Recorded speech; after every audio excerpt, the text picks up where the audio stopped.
Tulungan mo ako! Bakit ka nakatingin lang dyan? Ay putik, totoo nga! Tulong! Makalapain ako nitong si Linda! Ang dami niyong shot-shot!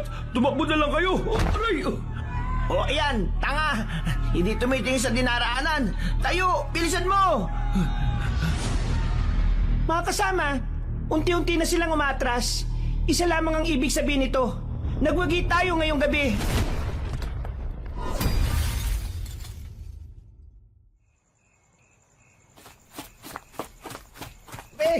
Dali! Dalian nyo! Oo, eto na nga! Malapit na sila! Baka mahuli na tayo! Visit ka, Joel! Puro ka nega! Ang bagal mo kasi tumakbo eh! Jigoy, puro ka kasi palaki ng tiyan eh! Huwag mo nga akong kapitan, Radyo! Buwisit ka talaga! Nasa kalagitnaan sila ng pagtakas ng mga sandaling yun. Hinahabol sila ng may-ari ng bahay na kanilang pinasok. May daladalang baril ang matandang yon at ilang beses na silang pinaputukan. Pero hindi pa rin sila matamaan. Nasa kagubatan kasi sila at talaga namang nakatulong ang mga puno para mahirapan ang matandang lalaki na mahabol at mapatay sila. Paglingon nila, nakita nilang hindi na lang ang matanda ang humahabol sa kanila. Kasunod pala na matandang yon ang mga tauhan nila na may mga daladala rin mga baril. Nagsisigawan ang mga yon. Mararamdaman sa boses ng mga lalaki na gigil na silang mahuli. Mga pre! Tingnan nyo, oh! Dumami yung mahabol sa atin! Malamang mga tauhan yun na matanda. Mayaman yung ninakawan natin eh. Mayor yun. Ang dami niyong shot-shot. Tumakbo na lang kayo. Aray! O ayan, tanga! Hindi tumitingin sa dinaraanan! Tayo! Bilisan mo! Si Arjo na mismo ang bumalik para kaladkarin paalis si Joel. Wala nang pakialam si Arjo kung masugatan ito. Ang mahalaga na lamang sa binata ay makatakas sa mga humahabol sa kanila. Ay! Gagi! Bilis pa! Dito sa gilid! Talon! Ha? Mukha mo! Talon! Huwag kang duwag! Talon! Tinulak na sila ni Jinggoy pababa sa tubig. Nasa tuktok kasi sila ng isang falls at kung hindi sila tatalon doon, hindi nila matatakasan ng mga armadong kalalakihan na nakasunod sa kanila. Pagtalon nila, ay niratrat pa sila ng bala sa tubig. Buti na lamang ay hindi sila tinamaan. Hindi na sila hinabol pa ng mga yon, kaya naman dali-dali na silang lumangoy papunta sa gilid para makaahon. Hingal na hingal ang tatlo. Sumabay pa ang malamig na klima ng mga sandaling yon. At ang tubig na naroon ay parang nababara ng yelo. Sa wakas, nakatakas din tayo sa mga tukmol na yon. Akala siguro nila, may isa nila tayo. Mautak yata to. Buti na lang, hindi tayo naabutan. Pero namukan kaya nila tayo? Tingin ko hindi naman. Madilim eh. At saka malayo naman tayo sa kanila. Dapat lang talaga na hindi. Kasi kung namukaan nila tayo, yari tayo. Baka ipapatay tayo ni Mayor. Hindi basta-basta ginawa natin eh. Nagnakaw tayo ng pera niya. Pero naisip ko lang tama ba yung ginawa natin? Hindi naman tama ang ginawa natin, pero hindi rin naman tama yung ginawa ni Mayor eh. Galing lang din naman sa nakaw yung ninakaw natin. Saan ba galing yung perang ninakaw niya? Di ba sa kaban ng bayan? Oo, sa kaban nga ng bayan. Ano naman? Anong ano naman? Parang ninakawan na rin natin yung taong bayan. Wala tayong pagkakaiba kay Mayor. Ngayon ka ba talaga nakaramdam ng konsyensya 2 taon na nating trabaho yung ganito eh. Ngayon ka pa gumaganyan pre. Kapag ninakawan mo ang magnanakaw, hindi yung masama. Kinuha mo lang sa kanya yung kinuha niya. Pero kung yung pera nga ninakaw niya galing sa mga taong naghihirap at nagsisikap sa araw-araw, di ba parang sa taong bayan na rin tayo nagnakaw? Kung nakukonsensya ka, di yung parte mo rito sa kinuha natin ibigay mo na lang sa simbahan. Total, mabait ka naman Malay mo, kunin ka kagad ni Lord. O ano? Ayaw mo ba? Amin na lang to. Ha? Buwang ka ba? Naghirap din ako dyan, no? Akala ko ba nakukonsensya ka? Kailangan ko rin ng pera. Tsaka, ang kapal ng mukha nyo kung kayo lang ang makikinabang dyan. Nagtawanan na lamang sila ng mga sandaling yon. Umalis na rin sila doon at kahit nilalamig, hindi na nila yun ininda. Ang mahalaga sa kanila ay ang bag na naglalaman ng maraming pera at alahas. Buti na lang talaga waterproof tong bag na to. Kung hindi, baka nauwi to sa bato. Mukha ka kasing bato eh, kaya madalas tayo minamalas dati eh. No, kalbo ka pa, masamang tao. Anong kunik? Kunik mo sa akin, tom ng ulo mo. Oh, tama na yan. Baka mag-away na naman kayo eh. Nung makalabas na sila ng kagubatan, saka lamang nila binuksan ang bag. Nasa likuran sila ng abandonadong sasakyan. Doon nila pinaghati-hatian ang perang nakulimbat nila sa isang magnanakaw din na mayor. Umabot ng halos 200,000 ang perang nakuha nila. Maliit pa yon kumpara sa pinagplanuhan nila. Pero masaya na rin sila kahit papaano. Ang mahalaga naman sa kanila ay meron kesa wala. Pantay-pantay at walang lamangan ng hatian. Ganun ang kanilang sistema kahit na hindi magkakapantay ang pagod na nailaan nila. Pag-uwi nila sa baryo nila, magaan ang kalooban ni Arjo. Meron na kasi siyang pambayad ng mga utang ng kanyang ina. May pambili na rin siya ng gamot ni Aling Silvia.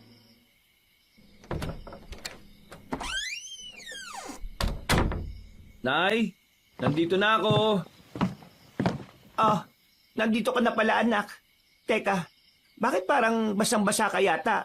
Naulanan ka ba? Nay, hindi naman umulan ah. Naligo kami ng mga tropa ko sa ilog.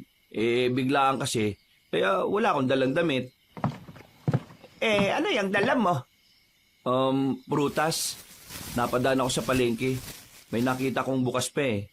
Kaya ayan, umabol ako ng bili bago sila magsara. Nako, maraming salamat. Oh, magbihis ka na't baka magkasakit ka pa. Nay, kumusta ang pakiramdam nyo? Ayos naman ako. Medyo madali lang ako mapagod kaya hindi ako masyadong nagkikikilos. Huwag ka na mag-alala, Nay. Ako nang gagawa ng gawain bahay dito. Itong buong linggo, ilaan mo sa pagpapahinga. Aba, mabait ka yata ngayon. Nay naman, palagi naman ako mabait eh. Kailan ba ako naging masama? Ay, oo na. Mabait ka na. Sige na, magbihis ka na doon. Napangiti na lang si Arjo. Tumungo siya sa kanyang maliit na silid at agad na nagpalit ng damit. Pagkatapos, napatulala na naman siya sa lapag. Naalala na naman niya ang ginawa nilang pagpasok sa bahay ng kanilang mayor. Sa buong buhay ng pagnanakaw kasi nila, yun ang pinakamabigat nilang ninakawan. Ayos lang naman siguro yun. Hindi naman kami nagnakaw sa mga mahihirap eh. Sa mayayaman na may illegal na gawain kami nagnanakaw. Pero parang kaban kasi ng bayan yung ninakaw namin kay Mayor eh. Ay nako, yan na nga. Sumasakit lang ulo ko.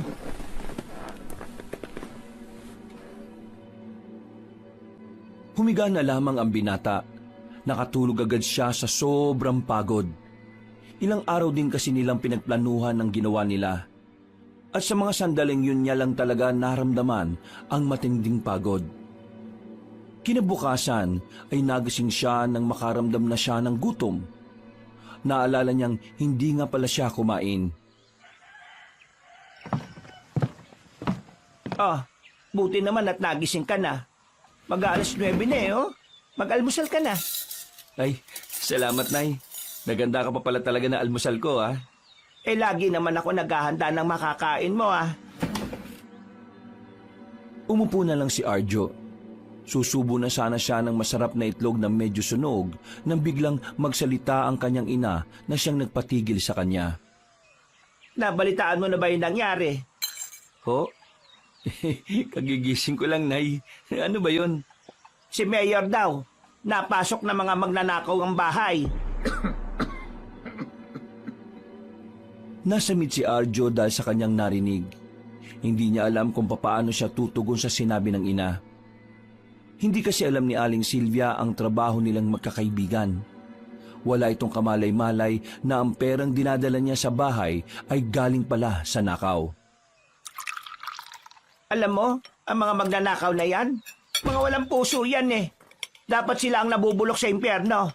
Paano nila nagagawang magnakaw sa mga taong wala namang ginagawang masama sa kanila? Biruin mo na lang ha, nagtatrabaho na maayos yung mayor natin. Tapos, nanakawan siya? Sigurado ba kayo na maayos ang trabaho ni Mayor? Baka mamaya nagnanakaw din naman siya. Hoy, hinaan mo ang boses mo.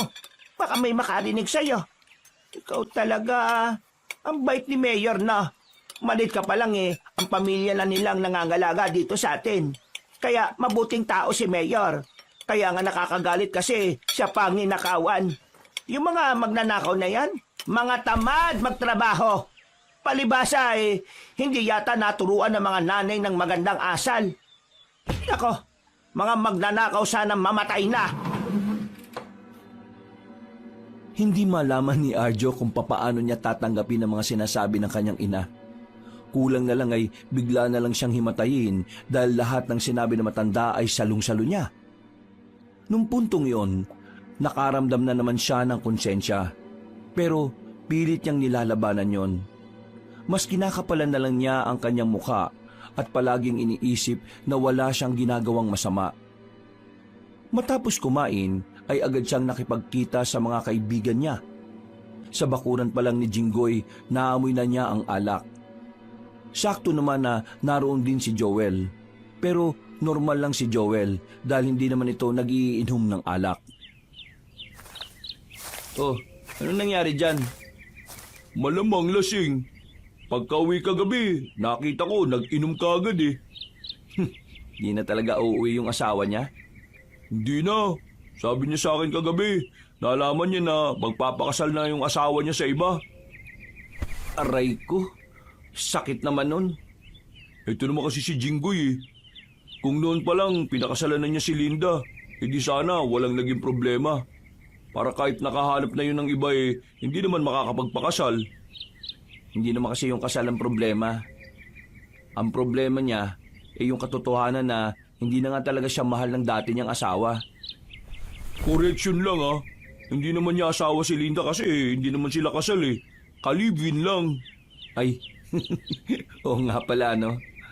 Pero ayos na rin siguro na naghiwalay sila. Kaysa naman magkaroon ng asawa tong kaibigan natin na may lahing aswang. Oo nga pala no. Totoo ba yung chismis na yon? Yang sabi ng ibang kakilala ni Linda, totoo naman daw talaga na may lahing aswang yung angka ni Linda eh. Ang kaso, wala namang makapagpatunay. Puro haka-haka lang. Pero mali mo nga, di ba? Mas maganda ng sigurado. Nakakatakot pa naman yung mga aswang na yan. Bakit? Ano bang ginagawa ng mga aswang? Nangangain ng buntis? Hindi lang buntis, no? Sabi ni Mama, sa probinsya nila kahit sino kinakain ng aswang. Depende kung kailan sila gutom. Naku, kwento na naman. Ay nako, saan na ako maniniwala kapag may nakita na talaga akong totoong aswang? Ikaw ang bahala. May kanya-kanya naman tayong paniniwala eh. Paniwalain mo kung anong gusto mo. Pero minsan pre, wala namang mawawala kung maniniwala tayo eh. Minsan pa nga nakakatulong sa atin yun eh. Oo na. Ay, bukas nga pala. Anong balak? Tuloy pa ba tayo sa pamisa ni Father Teston? Pagkatapos ng ginawa natin, may gana ka pa talaga magsimba ha. Kakaiba ka rin no? Nakokonsensya na nga ako eh. Parang gusto ko nang itigil tong ganitong gawain. Uy, tandaan mo lang na ang mga binibiktima lang natin yung mga mayayamang tao na may ginagawang masama. Wala tayong ninanakawan na inosente, no? Hindi na lang talaga ako magsasalita, baka hindi mo naman ako maintindihan eh. O sige na, punta lang ako ng palengke. Naglakad na rin ang binatang si Arjo paalis. Napadaan siya sa simbahan at napansin niyang tila nagkukumpulan ng mga tao sa tapat. Lumapit siya roon. nakita niya si Mang Ping na nakikiosyoso.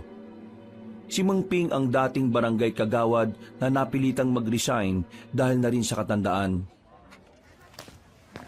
O Mamping, ano nangyari? Arjo, buhay ka pa pala. Ngayon na lang kita nakita. Ay, eto ba? Yung kisame kasi ng simbahan, gumuho, bumagsak na. Buti na lang, nabagsakan, marupok na rin. Kasi ang simbahan na yan sobrang tagal na kasi yan. Wala hindi naman na ipapayos ng lokal natin. Napasilip ang binata sa loob. Nakita niya kung papaanong lumungkot ang mukha ng mga madre at ang paring si Teston sa gilid ay nakaupo at nakatingin lang sa nangyari. Parang lugmok at naiiyak na rin. Kung ako lang may pera, pinaayos ko na yan Ang kaso, wala naman akong pera Ang maraming pera, yung mga konsehal, mga congressman at mayor natin. Pero wala. Walang nangyayari. Mas yumayaman lang sila. Pero yung mga dapat nilang tugunan, kagaya nito, wala. Nga. Ay nako, hihintayin pa nilang mawasak bago umaksyon Baka nga walang gumalaw ng problemang yan. Magtuturuan pa yung mga yan. Tapos kapag malapit ng eleksyon, mag-uunahan sila. Magpapasikat. Magpapabango sa mga tao. Kunwari, makikipagkamay pero diring-dirit maghuhugas agad ng kamay o mag-alkohol. Kaya umalis na rin ako sa magiging kagawad Hindi lang dahil sa katandaan dahil na rin sa bulok ang sistema dito sa mundo ng politika natin ngayon dito sa Pilipinas. Hindi halatang marami kayong hinaing Mamping. Kasi naman, nakakaides, nakakaurat, nakakabanas. Mayaman naman kasi talaga ang bansang Pilipinas Napakadami lang talaga mga magnanakaw.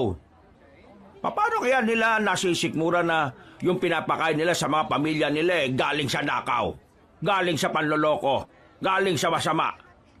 Ay nako, sana mamatay na yung mga magnanakaw na yan para naman kahit papano magkaroon ng bagong pag-asa ang bansa natin. Hindi malaman ni Arjo kung ngingiti siya o tatawa sa sinasabi na matanda. Sapul na sapul kasi siya sa lahat ng kanyang mga narinig. Pakiramdam niya siya talaga ang sinasabihan ni Mamping kahit na hindi naman. Bakit natahimik ka? Wala ka bang reaksyon sa mga sinabi ko? Hindi ka ba sang-ayon sa mga sinabi ko? Bakit? Magnanakaw ka rin ba gaya nila? Nako, hindi naman po.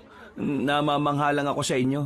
Ang dami nyo kasing kaalaman pagdating sa politika Bibihira na lang kasi akong makakita ng gaya ninyo. Ay nako, bibihira na lang talaga ang kagaya kong alam ang nangyayari sa paligid. Marami kasi sa mga Pilipino ngayon, mga bulag, mga bingi, at higit sa lahat, mga tanga. Pakita lang ng kaunting kabutihan akala nila totoo kagad. Sa tingin niyo po ba ilang araw bago magkaroon ng magpapagawa sa kisame ng simbahan? Abay, hindi ko alam. Pero sana naman bago man lang sumapit ang simbang gabi, ayos na. Ay, nakakalungkot kung magsisimbang gabi na walang maayos na kisame. Paano kung umulan? Bulok na rin yung mga bobong. Ako na pong bahala. Ha? Anong ikaw nang bahala? May pera ka bang pang-ayos? Ay, ang ibig ko pong sabihin, ako nang bahala. Tutulong po ako sa paggawa ng kisame nila kapag may pang-ayos na. Mabuti naman kung ganon. Ay, buti ka pa May pagmamahal ka sa ibang sektor yung ibang binata rito sa atin, ayun, puro papogi, puro palaki ng bayag. Akala mo naman mga gwapo, mukha namang mga hito. Natatawa na lang si Arjo sa huling sinabi na matanda. Pero noong mga oras na yon, mas lalo na siyang kinakain ng kanyang konsensya. Pakiramdam niya, may dahilan kung bakit ninakaw nila ang perang hawak ng mayor nila. Palagay niya para talaga yun sa pagpapagawa ng simbahan. Kaya naman, pagsapit ng kinagabihan, ay agad niyang pinuntahan si Joel at si Jinggoy na masakit pa rin ang ulo dahil sa hangover. Iingay naman ng mga manok mo, pre.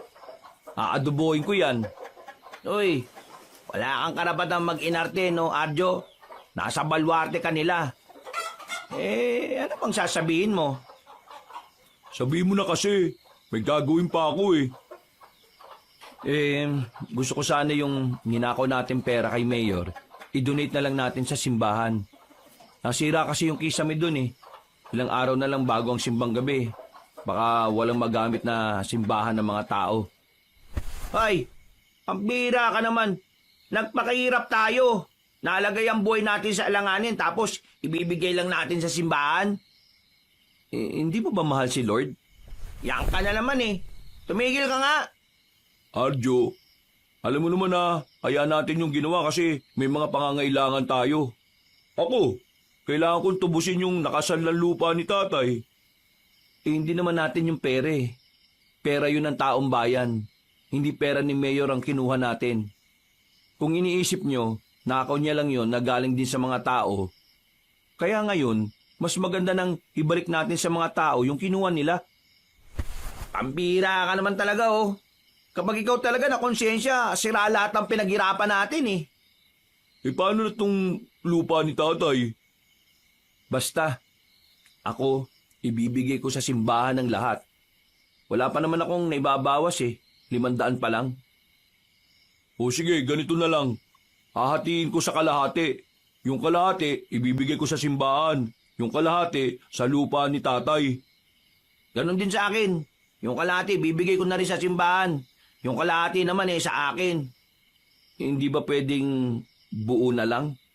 Naku, lugi naman kami niyan, pre. Pre, ayos na yun.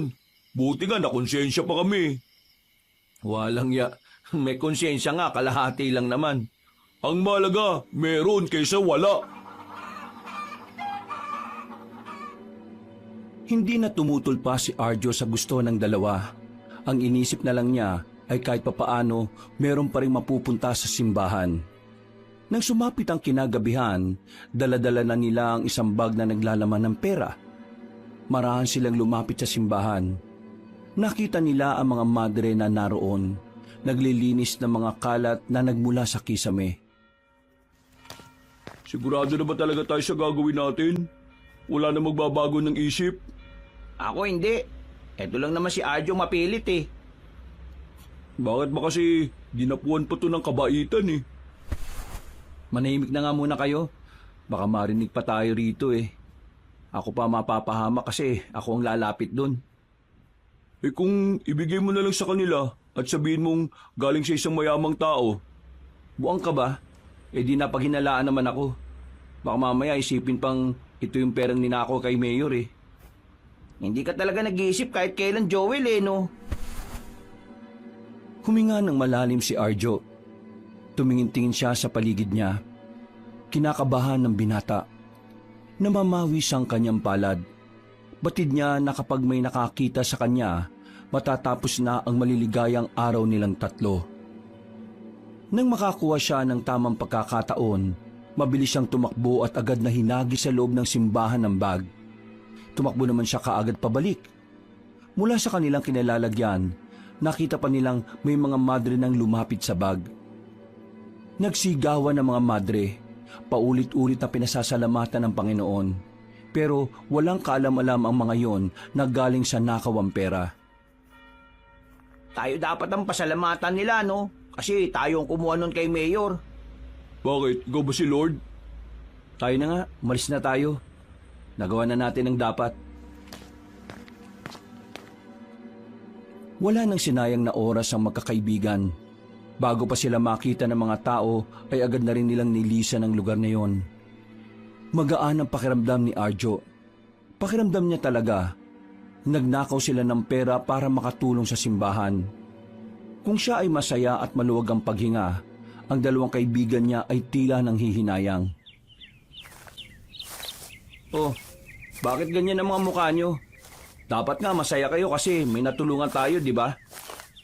Pre, ang laking pera nang nawala sa akin. Paano ako matutuwa? Hindi kasi kami kasing bait mo eh. Ayaw nyo pala bakit kayo pumayag na ibigay ang kalahati. Kasi gusto namin magawa ang gusto mo. Ibig sabihin lang yan, pre, mababait din kayo. Ayaw nyo lang kasing aminin. Pre, nakakapagod maging mabait sa bansang to. Nakakahingal, nakakasawa. Kapag naging mabait ka, mahina ka. Hindi totoo yan. Yun ang realidad na dapat mong tanggapin, Arjo. Kaya nga tayo gumagawa ng masama kasi wala tayong napapala kung magiging mabait tayo eh. Tingnan mo, tumingin ka sa lipunan. Yung mga politiko na yan, mababait ba talaga ang mga yan? Hindi. Mababait lang sila kasi may kailangan sila sa ating mga tao. Yung boto natin. May mga politiko pa rin namang mabubuti. Hindi naman lahat nabubulok. At dahil nga kakaunti lang ang mabubuti, wala rin naman sila magawa. Anong gusto mo mangyari? Maging masama na lang din sila kasi di nila mabago ang bansang ito. Hindi naman ganun ang sinasabi ko. Hindi mo naman ako naintindihan eh. Tama na yan. Baka mamaya mag-away pa kayo. Ganito na lang. Sa susunod na operation natin, alamin na natin sa una pa lang kung sino yung magdo-donate. Para naman walang maging problema sa hatian. Hindi na ako sasama mga pre. Ha? Bakit naman?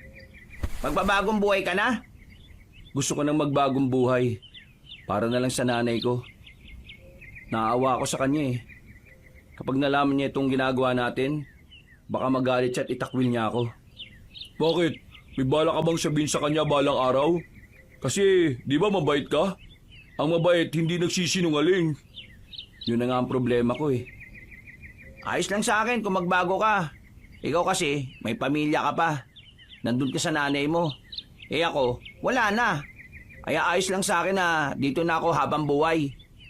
Ako may pamilya pa rin naman ako eh. Pero kasi wala naman silang pakialam sa akin eh. Ginagatasan lang nila ako. Akala kasi nila may matino akong trabaho. Hindi nila alam na ito ginagawa ko. Hindi. Lahat tayo dapat magbagong buhay. Ako, uunahan ko na kayo. Pag-isipan nyo, mahirap mabuhay sa maling paraan. Sumisikip ang mundo natin sa ganito.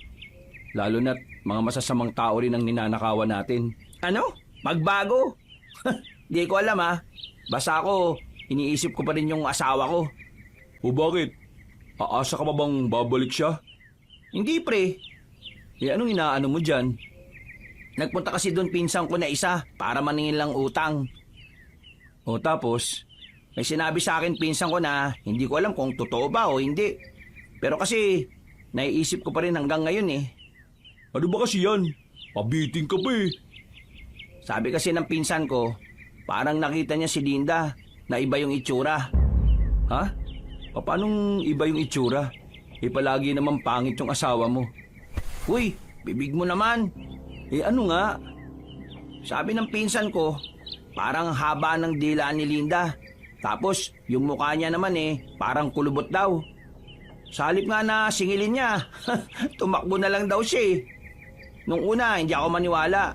Kasi, paano niya naman malalaman bahay ni Linda yun? Pero naalala ko, nasa iisang baryo lang pala sila nung bagong lalaki ni Linda. At saka yung pinsan ko na yun hindi naman mahilig gumawa ng kwento yun. Tahimik na tao lang yun Kaya pag nagsabi yun, sigurado totoo. Ibig sabihin pala niyan pre, totoong chismis na may lahing aswang ang asawa mo. I mean, yung dati mong asawa. Akala ko naman kasi gawa-gawa lang yun para paghiwalayin kami. Kaya hindi ako naniniwala. Paghiwalayin nino? Ng mga tao. Wow, akala mo naman talaga artista. Kilala kayo? Seryoso ako pare. Concern kasi yung mga taga sa kanila dun sa kabilang baryo. Kasi iniisip nila, balang araw mapapahamak itong tropa natin.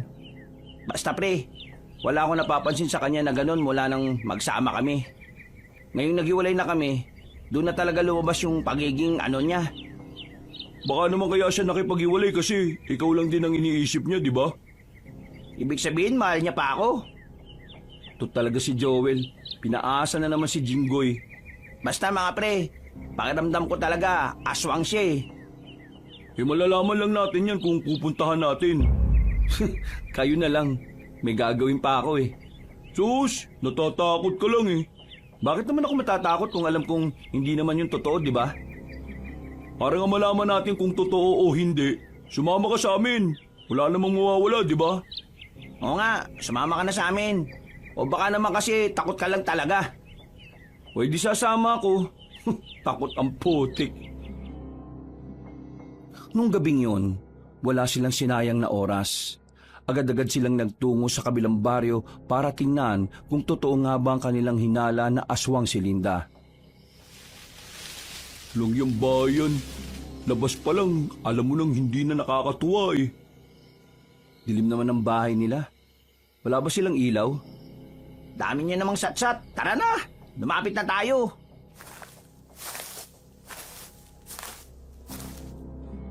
Nauna nang naglakad si Jinggoy. Bumuntong hininga na lang ang dalawa habang nakasunod. Nang makapasok na sila sa bakuran, sinilip nila ang loob ng bahay, tutal nakabukas naman ito. Walang tao doon. Kandila lang ang ilaw pero nasiguro nilang wala roon si Linda. Naglakad sila papunta sa gilid ng bahay. Nakita nila roon ang babaeng si Linda, nakatalikod at nakatingala sa itaas.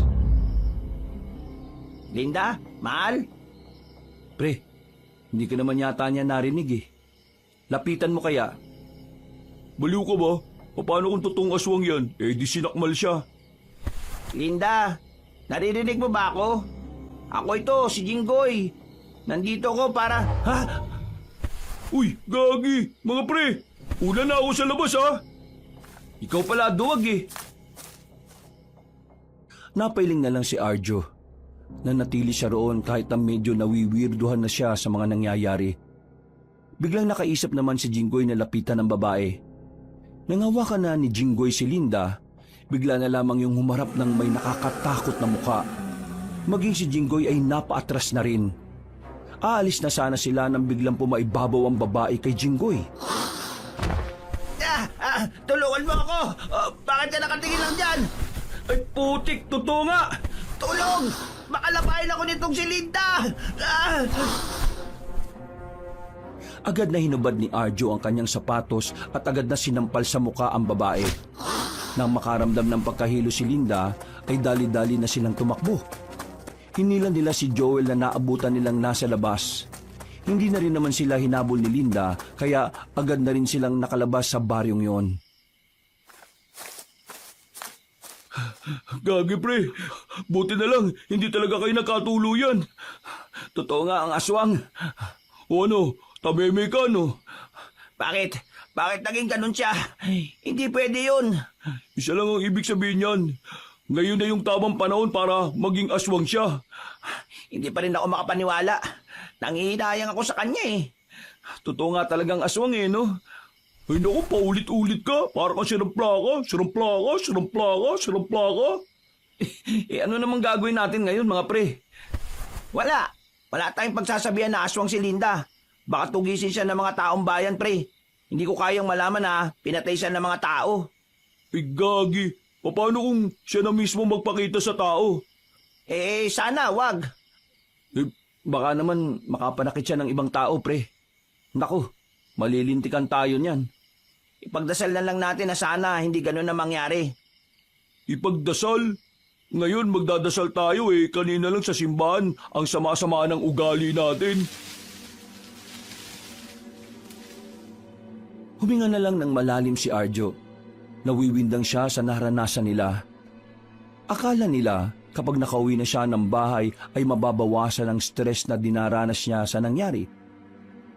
Pero nang abutan niya ang kanyang ina, nakita niyang masama ang tingin nito sa kanya habang may hawak na walis tingting.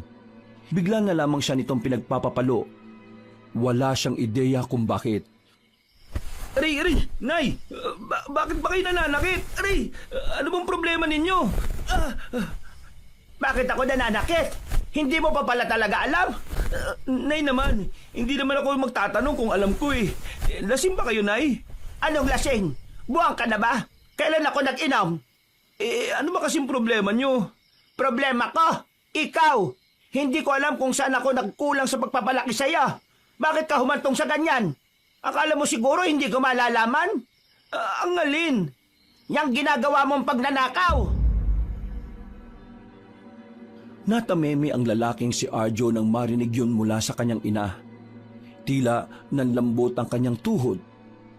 Namawis ang kanyang palad dahil sa kaba at hiya. Hindi niya alam kung papaano niya ipapaliwanag sa ina ang tungkol doon nang hindi yun nagagalit. Kahit na magkanda-kuba-kuba ako, kahit na magkasakit ako kakalabad, kahit na magutom ako para lang may makain kayo, ginagawa ko pa rin lahat. Ni kailanman ay hindi pumasok sa isip ko ang magnakaw. Kasi, para sa akin, mas masarap gastusin ang perang galing sa pinagpaguran mo. Tapos ikaw, ninanakaw mo ang perang pinagpapaguran ng iba?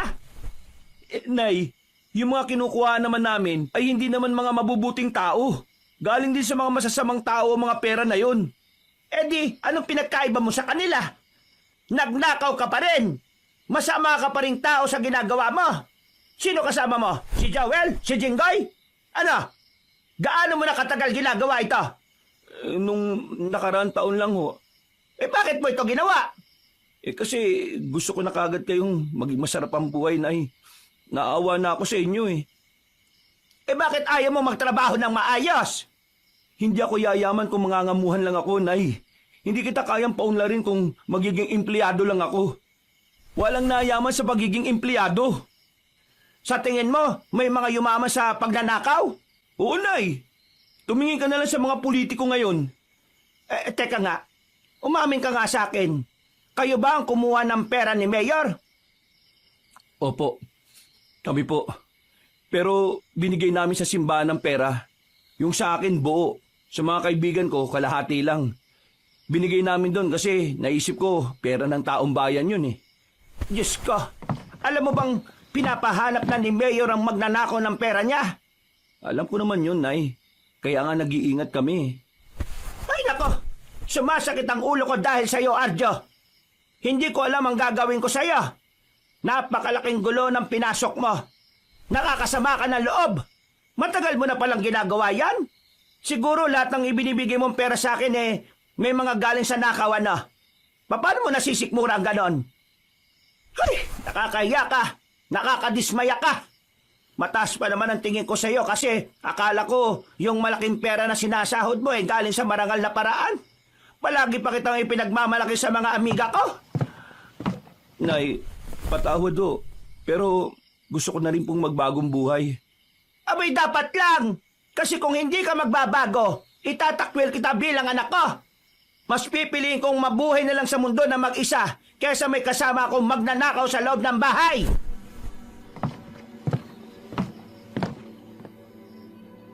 Padabog na naglakad ang matandang babae palabas ng kanilang bahay. Napaupo na lamang si Arjo sa gilid. Dismayado siya sa kanyang sarili. Pinaghandaan niya naman ang mga pangyayaring yon, pero hindi niya inakala na malala ang magiging epekto nito. Makalipas ang ilang araw, hindi pa rin pinapansin ni Aling Silvia ang binatang si Arjo. Ang binata naman ay sinusubukang suyuin ng kanyang ina. Bumili na siya ng kung ano-ano. Pinaglutuan niya ito at pinagsilbihan. Pero kahit na anong gawin niya, tila matigas talaga ang puso ng matandang babae. Hanggang sa isang araw, Nay? Nay? Nandiyan ba kayo sa loob? Pabukas naman tong pintuan oh. Nandito mga kaibigan ko, kakausapin ka raw po nila. Kung tulog nanay mo, huwag na nating istorbohin. Oo nga, sa ibang araw na lang, pre. Gising niya si nanay. Ayaw niya lang ako makita. Teka, pakibot nga yung place na yon. sinubukan ng binata na sungkitin ang nakalak sa loob. Nagtagumpay naman siya.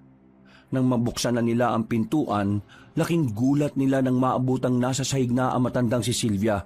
Nag-aalala itong nilapitan si Arjo. Nay! Nay! Anong nangyari sa inyo? Pre, may pulso pa si tita. Buhay pa. Sira ulo, malamang. Pre, sa papag natin siya ilagay, dali. Nagtulong-tulong silang maihiga si Aling Silvia dahil may kabigatan din ito. Paghawak ni Arjo sa noo ng kanyang ina ay mataas ang lagnat nito. Nung una ay inakala niyang simpleng sakit lang yon. Pero sa mga sumunod na araw, bigla na lamang nakakaramdam ng sakit sa tagiliran ng kanyang ina. Sinubukan naman nilang dalhin sa ospital, pero dahil nga masyadong malayo ang ospital sa kanila, walang sasakyan o kahit tricycle man lang ang handang magatid sa kanila. Lahat ng nakakausap nila ay tumatanggi kahit na sinasabi nilang emergency yon. Uy, para ka si Raulo. Huwag mo nga paginitan yung mga bote ko dyan. Nananahimik yung bote. Walang magagawa yung pagwawala mo. Kahit basagin mo pa lahat ng bote dyan, kung wala kang maiisip na ibang paraan para magamot ang nanay mo, wala rin mangyayari. Kasalanan ko to eh. Kasalanan ko kung bakit siya nagkasakit. Kung hindi lang sana ako naging magnanakaw, hindi siya may stress ng ganun kalala.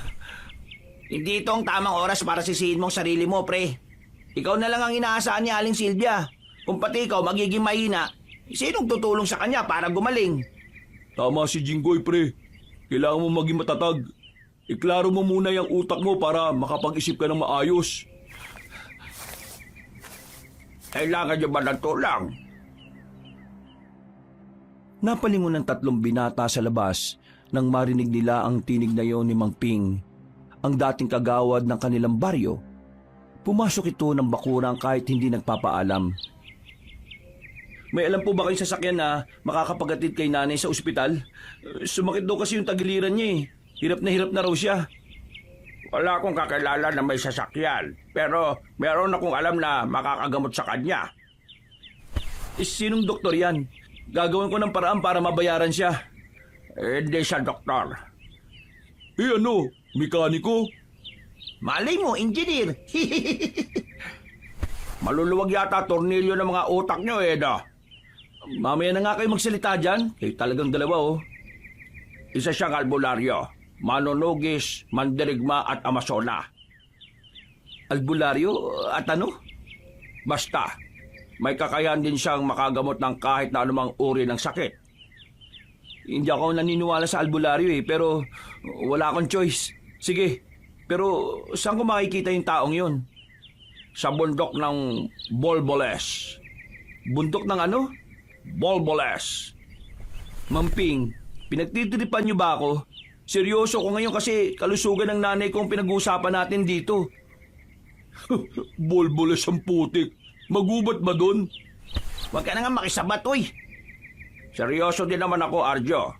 Yung kasi talagang pangalan ng bundok na yon. Kapag nalagpasan nyo ang bundok na yon, pagbaba nyo sa panan naroon ng isang baryo. Puro babae lang ang naroon. Pinagbabawal ang kalalakihan doon pero kapag sinabi nyo ang pakay nyo, ay tatanggapin naman nila kayo roon. Sandali, paano mo naman nalaman yan? Baka mamaya, gawa-gawa mo lang yan, ha? Nabalitaan nyo naman siguro nung muntika na ako mamatay dahil sa stroke. Doon ako dinala ng mga kapatid ko. Gumaling ako kinabukasan lang din. Totoo itong sinasabi ko, hindi to gawa-gawa lang. O sige, sabihin na nating totoo. Pero paano naman kami makakapunta dyan?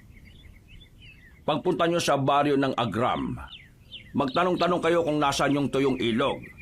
Kapag naituro na nila sa inyo, meron kayong makikita doon na parang sirang tulay. Hindi kayo dadaan doon kasi mamamatay talaga kayo. Yung sa gilid ng sirang tulay, meron doon parang maliit na kuweba. Diretsuin nyo lang. Paglabas nyo, matatalaw nyo na kagad ang bundok ng Bolboles. Grabe, ganon kalayo yung nilakbay nyo para lang maipagamot ka? Di ilang oras kang stroke nun bago kayo makarating dun. Hindi naman siya sobrang layo. Mukha lang malayo kasi lalakarin nyo lang. Pero malapit lang naman yon. Ay, siya nga pala. Huwag na huwag kayong pupunta ron ng gabi. Ang natanggap ko kasing balita doon, hindi sila natanggap ng tagalabas kapag gabi. Baka pag hinalaan pa kayong kalaban. Sigurado ka bang epektibo ang manggagamot na yan? Ay, sinisiguro ko yan sa inyo.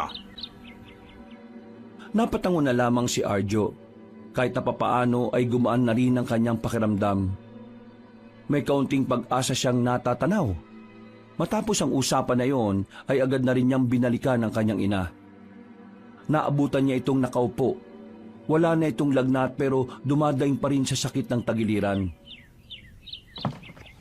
Nay, nandito na po ako. Hindi mo pa rin ba ako papansinin? Magdadalawang linggo na akong parang mag-isa na lang dito eh. Sana nga nawala na ako para talagang mag-isa ka na lang dito. Para naman malaman mo ang halaga ko. Nay, mahalaga naman kayo sa akin. Kung mahalaga ako sa'yo, hindi ka sana gagawa ng masama. Lahat sana ng pangaral ko nung bata ka, yun ang ginawa mo. Pero hindi. Naging magnanakaw ka. Kaya nga sinusubukan ko ng magbago, Nay. Hindi na nagsalita pa ang matandang babae. Hindi na lang din pinahaba ni Arjo ang usapan dahil ayaw na niyang magdulot pa ng stresyon sa kanyang ina. Napapailing na lamang ang binata nang pumasok ito sa loob ng silid. Kinabukasan, tanghali na nakaalis ang magkakaibigan. Pupuntahan na nila ang kinaroroonan ng albularya na ang pangalan daw ay Sarah. Pwede naman kayong hindi na sumama rito Hindi nyo naman nanay yung may sakit eh. Parang ang tanga. Ayaw mo bang sinasamahan ka? Kaya ka namin sinasamahan kasi hindi naman ibang tao sa amin si Aling Sylvia. Parang nanay na rin namin siya, pre. Baka kasi ginagawa nyo lang yan kasi nakukonsensya kayo. Oo, nakukonsensya kami. Kasi inimpluwensyahan ka namin magnakaw eh. Pakiramdam namin, kasalanan din namin kung bakit kayo nag-aaway ng nanay mo. Kaya pwede ba? Umayos ka nga, pre. Hindi maganda yung ginagawa mo na parang minamasama mo pa yung pagtulong namin. Pasensya na. Akala mo kasi ibang tao eh. Batukan kita sa ngalang-alam mo eh.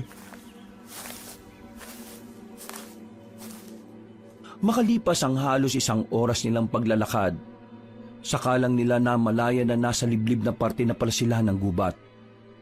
Napatigil sila sandali. Hindi pa rin kasi nila nakikita ang una nilang hinahanap.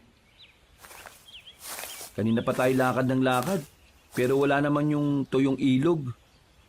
Ay, mali yata yung dinaanan natin eh. Ito kasi si Joel eh. Nung sabi mo dito. Sinunod ko lang naman yung sinabi nung taga-Barrio Agram eh. Mali nga yata tayo ng nilikuan. Subukan natin doon. Oh, ayun na yung tuyong ilog Sabi ko sa inyo eh. Walang ya. 2 oras nating hinahanap yan. 2:00 na nandito pa lang tayo. Aabot kaya tayo? Hindi na daw natanggap ng bisita kapag gabi na, di ba? Huwag ka nga nyega. Ngayong nakita na natin tong tuyong ilog, dire-diretso na. Mahabang tuyong ilog na to. Kailangan nating hanapin yung tulay muna. Yun ata yung kuweba, pre, oh. Ang sabi, sa gilid ng tulay yung kuweba. Wala naman tulay dyan, Baka kasi tinanggal na. Kailan pa huling punta ni Mang Ping dito? Oo nga, pre. Baka yan na nga yun.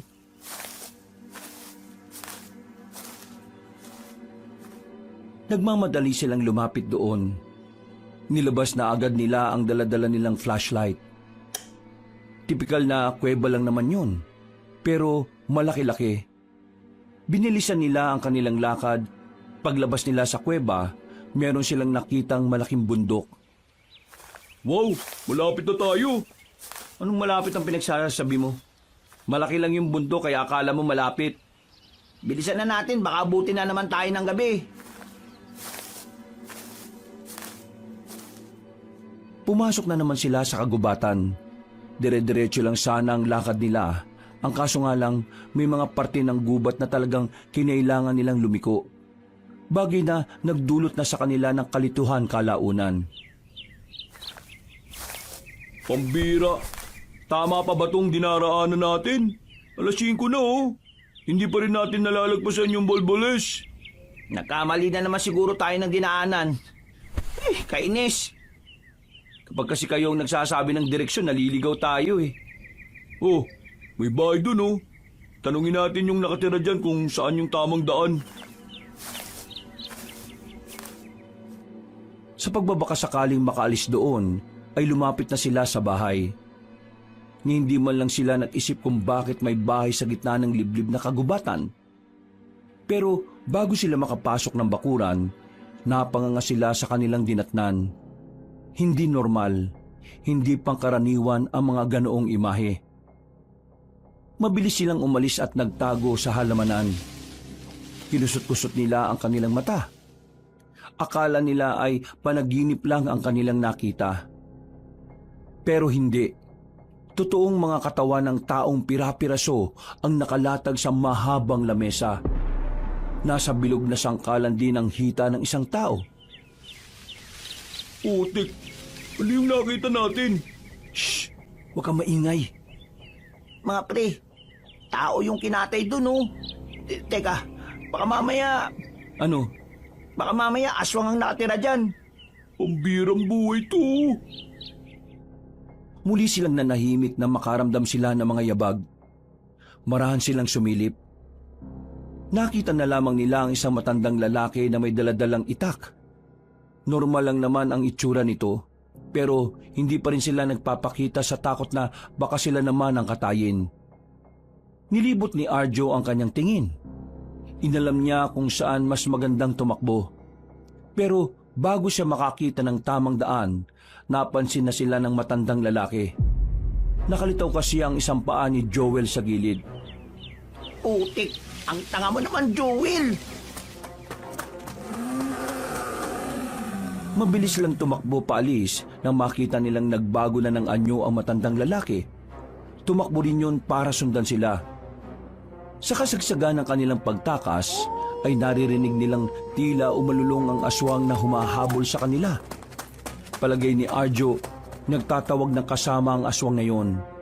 Kaya naman, binilisan pa nila ang kanilang pagtakbo. Halos 1 oras din yata silang tumatakas. Unti-unti na rin dumidilim ang paligid.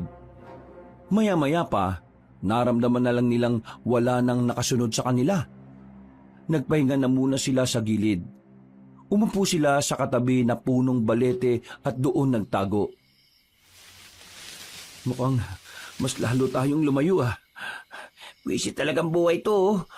Tutuloy pa ba tayo dun, eh? Di na rin naman tayo tatanggapin. Ang una mong isipin, kung saan ang daan palis dito. Mukhang maraming aswang dito sa gubat na ito eh. Huwag kayo masyado matakot. Kailangan nating kumalma para makapag-isip tayo na maayos. Hindi naman na tayo siguro nasundan nun, no? Pahinga lang muna tayo. Mga pre, pasensya na. Pati kayo nadadamay dito. Ayan ka na naman eh. Kurting ko yung lalamunan mo eh. Ano yung mabaho?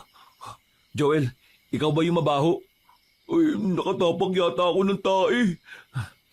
Hindi yan tae ng baka o kalabaw. Malamang tae yan ng tao. Ha? Baka tae ng aswang. Kumuha ka nga doon ng dahon. Punasan mo yung sapatos mo. Sakit sa ilong eh. O kaya itapon mo na lang yung sapatos mo. Ha? Itapon? Katos ng pagnanakaw natin to, no? Huminga na lamang ng malalim si Arjo. Sumasakit na ang ulo niya sa ginagawa nila. Pero kapag iniisip niya ang kanyang inang may sakit, nagagawa niyang kayanin kahit na mahirap. Makalipas ang halos kalahating oras na pagpapahinga, umalis na rin sila. Sa kanilang pinagtataguan, hindi man nila alam ang kanilang direksyon ay nagpatuloy pa rin sila sa paglalakad. Sinusundan lang nila ang direksyon na nakatutok sa bundok na kanilang natatanaw. Gabi na, inabot na sila ng dilim. Kaya naman mas lalo pang nadadagdagan ang kanilang kaba. Pakiramdam nila, anumang oras ay maaari silang mahuli ng mga aswang. 6:30, meron silang natanaw na maliwanag na baryo. Nagkaroon sila ng saglit na pagtatalo kung lalapit ba roon o hindi. Hindi tayo pwedeng basta na lang lumapit dyan, Arjo. Malay ba natin kung mga aswang ang nakatira dyan sa baryong yan? Paano kung yan yung baryo ng mga sinasabing babae ni Mang Ping? Ang sabi ni Mang Ping, kailangan nating lagpasan yung bundok ng Bulbules. Hindi ba? Hindi pa tayo nakakalagpas eh. Ayun pa lang yung bundok oh. Baka naman kasi nagkamali lang si Mang Ping. Kasi kung kailangan pa nating lagpasan ng bundok na yan, sobrang tagal na. Baka nga ito talaga yun, Joel. Kapag tayo napahamak, kasalanan nyo ha. Wala tayong mapapala kung di natin aalamin. Subukan lang natin. Nauna nang naglakad si Arjo. Noong mga oras na yon, desperado na silang mahanap ang baryo ng mga Amazona. Kaya nang lumapit sila roon, napatingin sila agad sa mga nasa harapan. Mula sa labas, tinanaw nila ang loob. May nakita silang ilang kalalakihan na naroon at meron din namang kababaihan. Sa puntong yun pa lang, nagtaka na si Joel. Sabi ni Mamping, puro kababaihan lang yung nasa baryo ng mga Amazona. Pero tingnan nyo, oh, may mga lalaki. Ibig sabihin, hindi ito yung hinahanap natin. Naloko na. Nakatingin na sila sa atin. 1, 2, takbo! Bago pa sila malapitan ng mga naroon, tumakbo na sila paalis. Tamang hinala sila na baka aswang ang mga naroon. Pero hindi nga sila nagkamali. Dahil nang lumingon sila, nakita nilang gumagapang at tumatalon-talon ng mga nakabuntot sa kanila. Ang biblis gumapang ng mga tokmol! Huwag mo akong hawakan sa damit, si Raulo! Nako, yung isa mga pre, malapit na. Kinuha ni Arjo ang sanga sa gilid. Huminto ito sandali at saka hinampas sa mukha ang aswang. Nang hindi yung tablan ay tinusok naman niya ang aswang sa mata. Dali-dali siyang sumunod sa dalawang kaibigan. Pagdating nila sa dulo ay wala ng daan. Ang bato na nakatambak ang kanilang dinatnan. Sa kanan mga pre! Mas lalong lumakas ang kanilang kaba nang mapansin nilang mas dumarami na ang humahabol sa kanila. Lumalambot na rin ang kanilang tuhod sa sobrang kaba. Sandali! Aray! Ano ba yan? Ngayon ko pa talaga natalisod. Kailan ba pwede? Naku, bilisan mo na, bumangon ka na! Paghilan nila kay Joel, bigla na lamang may lumabas na babaeng aswang sa gilid. Agad na sinapak ni Jinggoy ang aswang na yon. Tinamaan naman yon sa panga. Dahilan para masubsob sa lupa ang nilalang. Tinadyakan pa ni Arjo ang aswang kaya natakasan nila.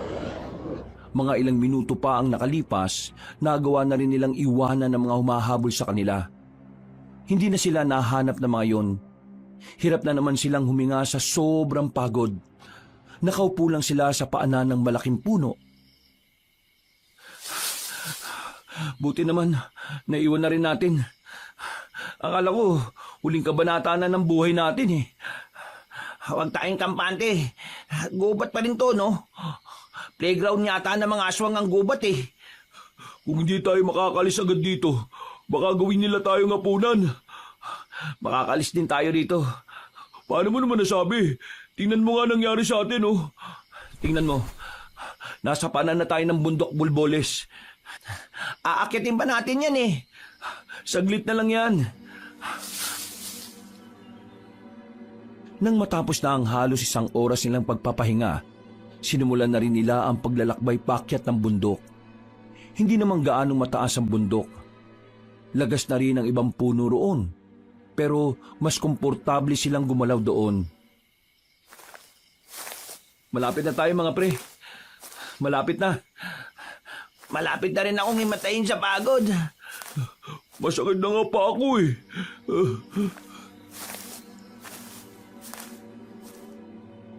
Kalahating oras lang ang nagdaan. Nakita na rin nila sa ibaba ng bundok ang maliwanag na baryo. Tila nawala ang kanilang pagod. Nagkaroon sila ng panibagong gana. Sigurado na silang yun nga ang baryo ng mga Amazona na kailangan nilang mapuntahan. Sa sobrang pagmamadali, gumulong si Joel pababa. Buti na lamang ay hindi nabagok ang ulo nito. Nang nasa harapan na sila ng baryo, malapad ang ngiti ni Arjo. Naisip kasi niya kagad na gagaling na ang kanyang ina. Lumapit sila sa bungad, pero napatigil sila nang may makita silang 2 babae. Ang suot ng mga yon ay pangdigma talaga. Parang katulad ng suot ng mga sinaunang mandirigma nung unang panahon. Magandang gabi sa inyo. Dalawang magandang binibini. Hindi kami kaaway. Nandito lang kami para humingi sana ng tulong sa inyo. Oo nga, ang layo pa ng nilakbay namin para lang makarating dito. Kaya kung ayos lang, ibaba nyo na yung sibat na hawak nyo. Nakakatakot kayo eh. Pre, gabi na kasi. Baka iniisip nilang may gagawin tayo masama. Wala ko kaming gagawing masama. Masama lang talaga yung mukha ng dalawang kasama ko pero mabuti kami. Kailangan ko makausap si Sarah. Siya lang ang makakapagligtas sa nanay ko eh. Walang tugon ng dalawang babae. Nakatutok pa rin ang sibat sa kanila. Nang akmang lalapit na sila, bigla na lamang may dumating na isa pang babae. May daladala itong itak. Napatigil ang tatlong lalaki. Nagdikit-dikit at nababahala. Hindi kami kalaban. Kalma lang. Sino kayo? At anong pakay nyo sa lugar namin? Kailangan ko makausap si Sarah. Nabalitaan ko kasi na magaling siyang manggagamot. Kailangan ko kasing ipagamot ng nanay ko eh. Nananakit ang tagiliran niya. 2 linggo na. Baka naman pwede niya akong matulungan. Hindi na nanggagamot si Sarah. Ha?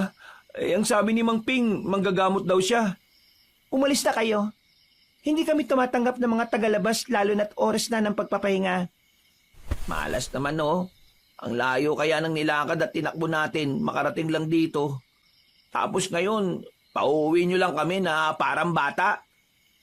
Oo nga naman, sana naman may konsiderasyon kayo. At saka, kawawa naman ang nanay niyo oh. Si Sarah na lang ang natitira niyang pag-asa eh. Walang ospital na malapit sa amin. Miss, kahit saglit lang. Gusto ko lang makausap si Sarah. Gusto ko lang... ha? Hindi na naituloy ni Arjo ang kanyang mga sinasabi nang biglang itutok sa kanya ang itak. Napatigil ang binata. Hindi siya gumagalaw sa takot na baka bigla na lang siyang mawala ng ulo. Hindi ba kayo nakakaunawa?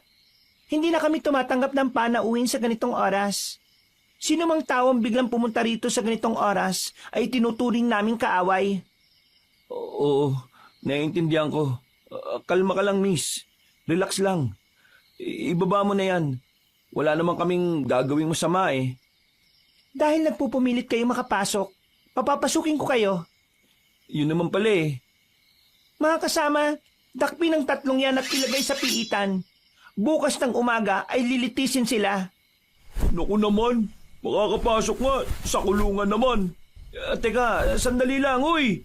Ang kukulit nyo ah! Sinubukang agawin ni Jinggoy ang itak na hawak ng babae.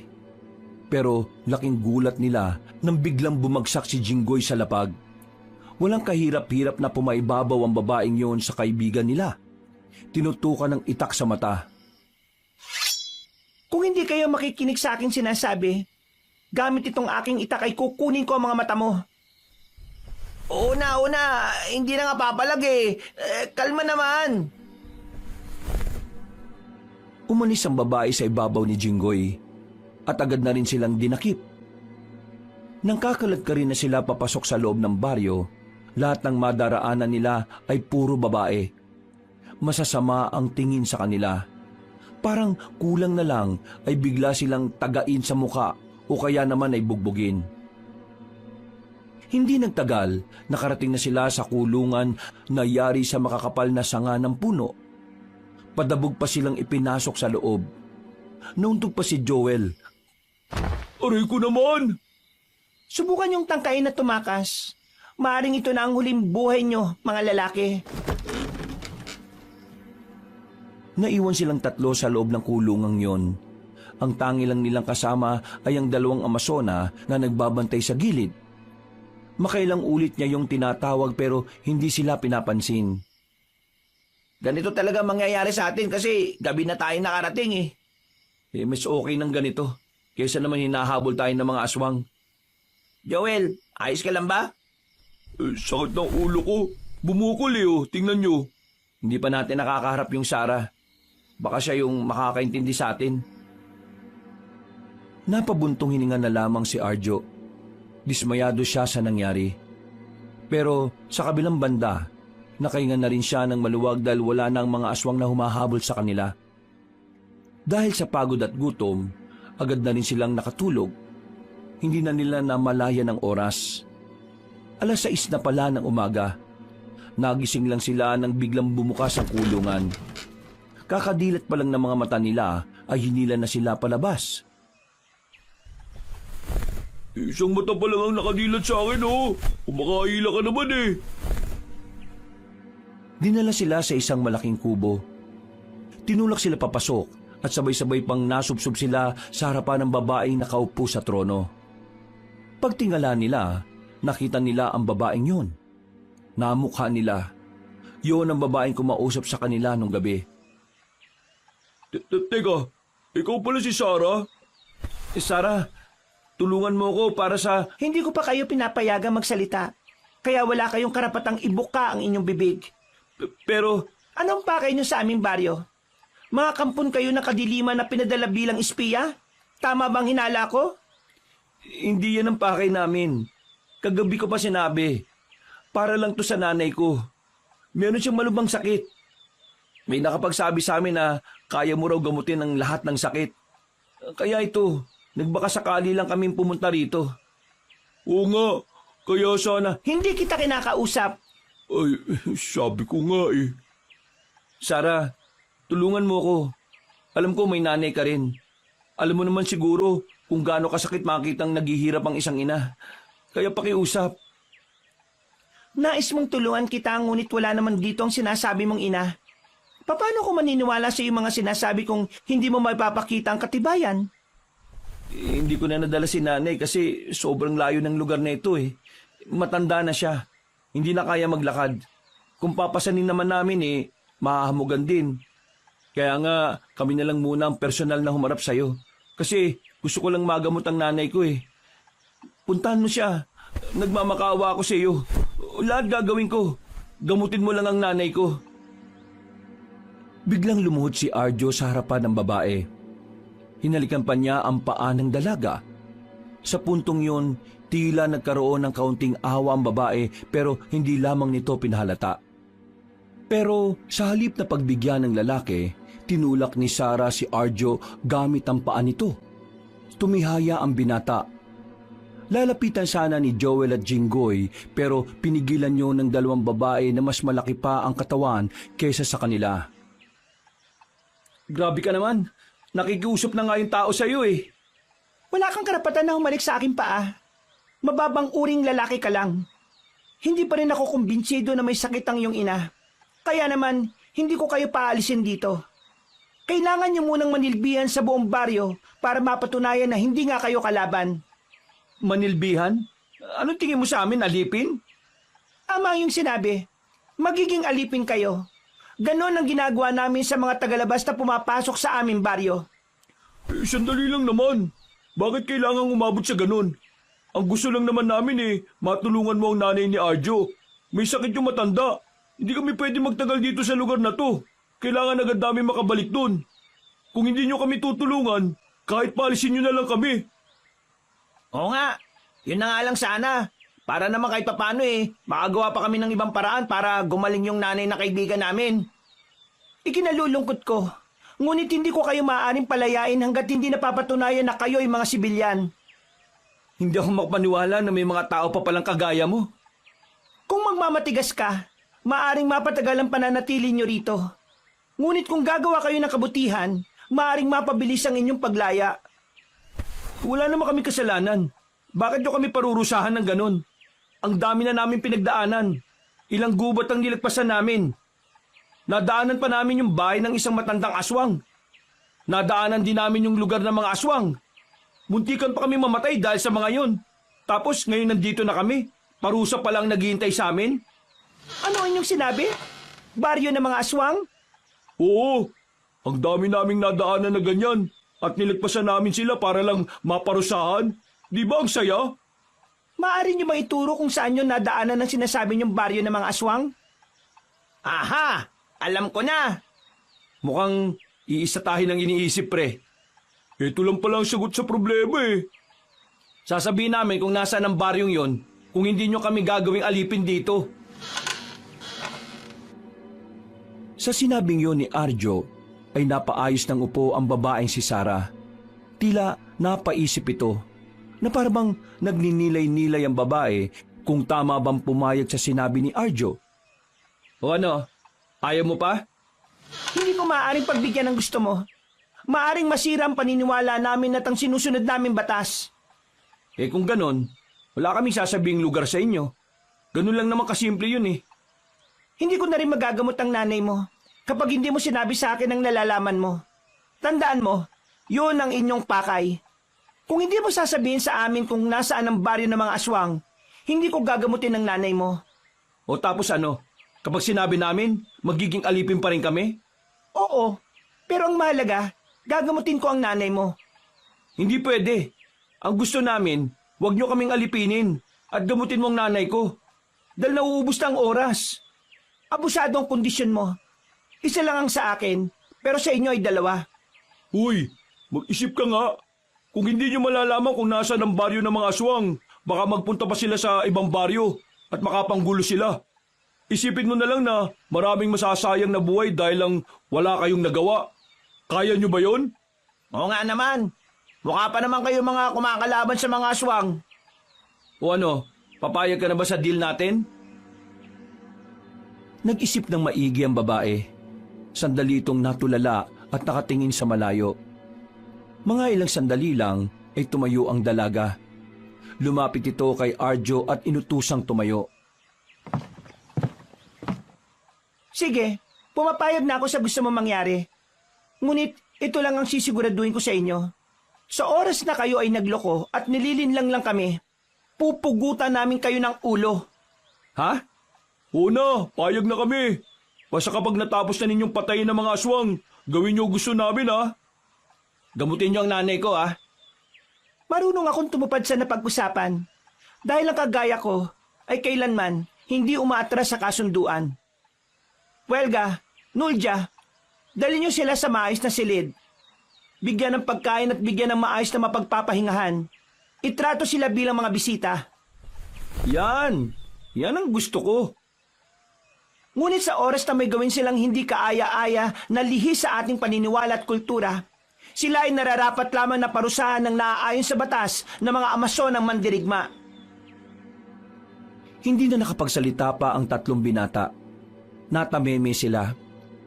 Napatingin na lamang sila sa ibang direksyon nang tumingin ng masama sa kanila ang 2 babae. Agad na silang dinala sa isang kubo. Maayos at malinis ang loob. Meron ding 2 papag doon. May kalakihan ng kubo na yon, kaya kasyang-kasya naman silang 3. Maya-maya lang ay iniwan na muna sila para ihanda ang kanilang makakain. Ang ganda sana ng mga babae dito, no?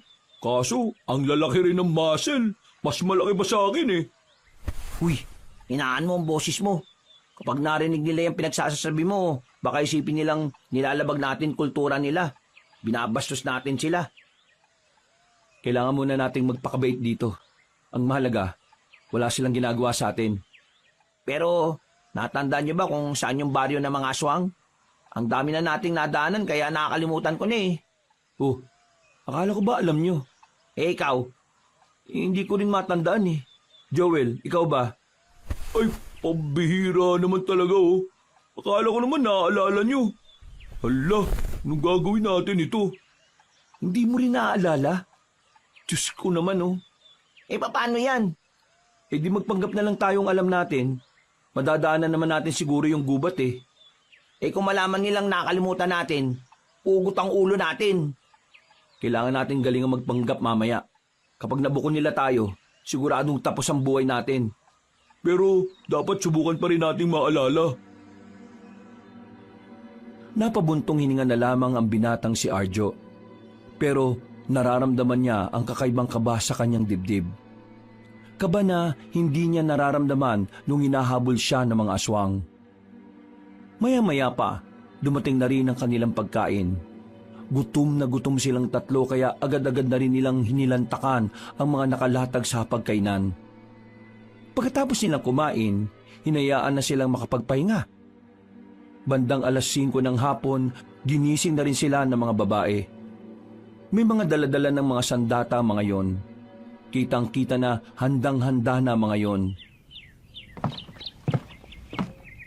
Ang aga nyo naman, aalis na ba? Kailangan na nating umalis. Hindi umaalis sa mga Amazona ng gabi. Ganun din naman Gabi na rin naman tayo makakarating. Maganda na kayong tatlo. Kumuha na kayo ng sandata nyo. Ha? Bakit? Para saan? Ituturo nyo ang baryo ng mga aswang. Kaya inaasahan na maaring pati kayo ay madamay. Marapat lang na may sandata rin kayo upang may pagtanggol nyo ang inyong mga sarili. May punto naman siya, pre. O sige, lalabas na kami. Noong mga oras na yun ay agad na rin silang kumuha ng kanilang sandata. Sinakyan na lamang nila ang mga sinasabi ni Sarah. Paraan nila yon para hindi makahalata ang mga babae na hindi nila maalala kung saan banda sa kagubatan ang lugar ng mga aswang. Hindi nagtagal, lumabas na rin sila ng baryo. Kasama nila ang mga babaeng tila hindi man lang kinakabahan sa mga sandaling yon. Para bang normal na lang sa mga yon na kumakalaban ng aswang. Samantala, nang magsimula na rin silang maglakad ay nagsimula na rin lumakas ang kaba ni Arjo. Kayong mauna dahil kayong nakakaalam ng daan. Sigurado ka bang kakayanin natin ang mga aswang? Kung kami lamang ang tatanungin, hindi namin iniisip ang panganib na dulot ng aswang. Kami sanay na sa mga eksena ng pagpatay. Ngunit kayo ang dapat na nagtatanong sa inyong mga sarili ng ganyan. Kakayanin niyo ba ang mga aswang? Bakit? Hindi nyo ba kami tutulungan? Ang tanging poprotektahan lang namin ay ang mga kababaihan. Hindi namin pinakikialaman ang buhay ng kalalakihan. Ay pambira! Galit ba kayo sa mga lalaki? Bilisan na natin maglakad. Kailangan matagpuan ng mga aswang bago ang umaga. Kailangan nilang mawala bago pa sila magdulot ng lagim sa mga baryo. Napalunok na lamang ng laway ang lalaking si Arjo. Pakiramdam niya, hindi na talaga mapipigilan ang pag-abante nila. Nababahala siya na baka kapag tumagal, makahalata na rin si Sarah sa mga kilos nila. Makalipas ang 1 oras, sumapit na rin ang kinagabihan. Madilim na sa kagubatan, pero maliwanag pa rin ang katotohanan na hindi nila maalala kung nasaan ang baryo ng mga aswang. Kanina pa tayo naglalakbay ngunit hanggang ngayon ay nasa kawalan pa rin tayo. Umamin nga kayo sa akin. Alam niyo ba talaga kung nasaan ang lungga ng mga nilalang na aswang? O hindi niyo talaga alam at nililin lang niyo lang kami? Tingin mo talaga malapit lang yun sa baryo ninyo? Kung malapit lang yun, di sana nakita nyo na kagad. Malayo yun, kaya hindi pa tayo nakakarating. Kung maghihintay ka lang, makakarating din naman tayo eh. Siguraduhin niyo lang. Dahil sa gubat na ito, maaring dito na kayo ilibing. Ang pinakaayaw ko sa lahat ay ang mapanlinlang na tao. Sino bang nakakalam kung nasaan ang lungga ng mga aswang? Di ba kami? Kaya manahimik na lang muna kayo.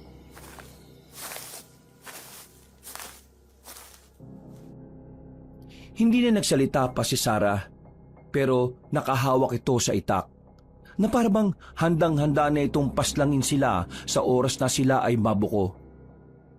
1 oras pa ulit ang nakalipas, hindi na nakatiis ang pinuno ng mga Amazona. Humarang na ito sa kanilang dinaraanan. Tinutukan na ng itak si Arjo, bagay na nagdulot naman ng kakaibang kilabot para sa lalaki. Bakit? Ano bang problema? Alam kong hindi niyo naman alam kung nasaan ang hinahanap namin. Niloloko niyo lang kami. Malayo pa nga. Bakit ba kasi mas marunong ka pa? Nakababa na tayo ng bundok ng Bolboles. Pero wala pa rin. Nasaan? Wala kayong maituro. Ibig sabihin lamang nito, wala kayong alam. Ang kulit mo naman. Malapit na nga eh. Kasasabi mo lang na malayo pa. Ngayon malapit naman.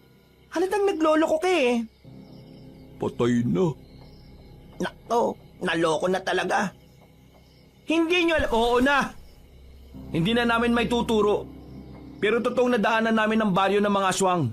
Ang kaso nga lang, sa sobrang taranta namin sa pagtakas, hindi na namin matanda ng mga dinaanan namin. Pero totoong alam namin. Nakita pa nga namin kung ano mga itsura nila eh. Nakakatakot sila. Palagi naglalaway. Umaangin na parang aso tapos naglalaway din na parang gutom na hayop. Totoo sinasabi niya. Meron din kaming nakita unang bahay. May matandang lalaki doon na may mga karni ng tao na nasa mahabang lamesa. Hindi kami nagsisinungaling. Hindi lang talaga namin matandaan. Hindi ako naniniwala sa inyo. Kaya paumanhin. Pero kailangan kong tuparin ang aking sinabi. Kailangan ko kayong paslingin bilang parusa sa inyong pang-iinsulto sa amin. Ha? Panginsulto na ano? Pinagmukha nyo kaming mangmang. Kaya nararapat lang na... Ha? Napatigil si Sarah nang marinig nila ang mga kaluskos sa paligid. Lahat sila ay napalingon sa kung saan. Kinakabahan na lamang si Arjo nang makita nilang naghahanda na sa pakikipaglaban ng mga amaso ng babae. Bakit? Anong nangyayari? Mga kababaihan, ihanda nyo ang mga sarili ninyo. Narito na ang mga kalaban natin. Oh, sabi naman sa inyo, di ba? Totoong nakita namin ng mga aswang. Nandiyan na sila! Biglang tinulak ni Sarah si Arjo kaya muling tumihaya ang binata. Nauntog pa ito sa bato. Buti na lang ay hindi ganun kalakas. Agad naman itong tinulungan ni Jinggoy at Joel na makabangon. Agad silang gumilid. Para silang mga bata na takot kahit na may mga hawak naman silang mga itak. Hindi nagtagal, biglang naglabasa na ang mga aswang sa gilid. At dito ay nagsimula na ang labanan sa pagitan ng mga aswang at ng mga Amazona. Putik! Para namang hindi mga babae ang mga yan. Tingnan nyo, oh. Ang lala. Sobrang bangis nila. Tapos tayo nandito lang. Yan ang gusto mo. Labanan ng mga aswang na yan. Eh kung mamatay tayo dyan. Lalaban ako. Ha? Pasikat na naman to, oh. Kapag umupo lang tayo rito, mas lalo lang bababa ang tingin sa atin ng mga kababaihan na yan. Tandaan mo, dito sa lugar na ito, mataas ang tingin nila sa sarili nila. Habang mababa naman ang tingin nila sa atin. Kaya huwag tayong pumayag.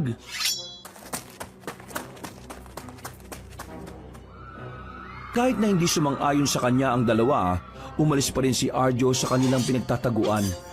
Sumama siya sa mga nakikipaglabang kababaihan. Kahit na hindi niya alam kung paano papaslangin ang mga aswang, ginawa pa rin niya ang kanyang makakaya. Nang mapansin siya ni Sarah, tila nakuha niya ang respeto ng babae sa kanyang ginawa. Sigurado ka ba sa ginagawa mo? O bakit? Anong tingin mo sa akin? Takot? Hindi ganun ang mga lalaki.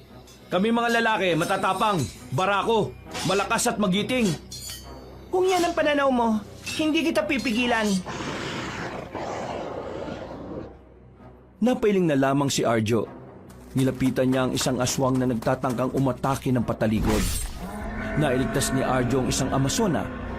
Dahil doon ay mas lalong nagkaroon ng lakas ng loob si Arjo. Pakiramdam niya kasi ay isa na siyang bayani sa kanyang ginawa. Pero sa mga nakalipas na mga sandali, mas lalo pang dumami ang mga aswang. Sa puntong ito, naramdaman na ni Arjo na hindi uubra ang kanyang pagpapasikat. Kaya naman muli niyang binalikan ng dalawang kaibigan na sa mga sandaling yon ay nakasiksik pa rin sa gilid ng puno. Wala ba kayong gagawin? Dumarami na sila oh. Maya naman kayo sa mga babae. Ang yabang mo naman, porque may napatay ka ng isang aswang. Kaya na nila yung mga yan. Tingnan mo, oh. Parang hindi man lang sila nahihirapan eh. Sa likod natin! Agad na pinadapa ni Arjo ang dalawang binata. Munti ka na silang tamaan ng kalmot. Nang makabuelo naman si Arjo, agad niyang pinatamaan ang aswang na yun. Nasugatan niya ang nilalang sa braso kaya dumistansya ito. Agad din naman bumangon si Joel at Jinggoy. Mamamatay kayo kung hindi nyo po protekta ng sarili ninyo. Hindi tayo pwedeng umasa sa mga babaeng yan, no? Wala silang pakialam sa mga lalaki. Sa mga sumunod na sandali, meron na ring umaaligid sa kanilang aswang. Kaya walang nagawa si Joel at Jinggoy kundi sumabay na lamang kay Arjo. Kailangan nilang palagaan ng mga yon dahil kung hindi, sila ang mauunang mawala. Ano ba? Gamitin nyo yung hawak nyong itak. Hindi yan design. Pakita nyo sa mga babaeng yan na hindi natin sila kailangan.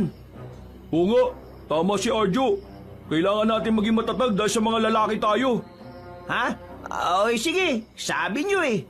O ano, tara na. Atake!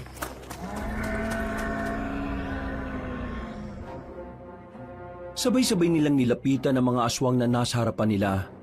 Bara-bara nilang winasiwas gamit ang kanilang mga itak. Hindi magawang makatake ng aswang dahil puro ilag lang ang ginagawa ng mga yon. Dahil sa taktika ng tatlo, napalayo nila ang mga aswang na kumakalaban sa kanila. Nakalapit na rin sila kina Sarah. Ano? Nakita niyo ba kung paano kami lumaban? Wala ko nakita. Hindi nyo lang matanggap na may kwenta ang mga lalaki sa ganitong sitwasyon. Huwag kayong mag-alala ng mga kababaihan. Nandito ang tatlong kalalakihan para kayo ay iligtas. Uy, ano sasabi mo?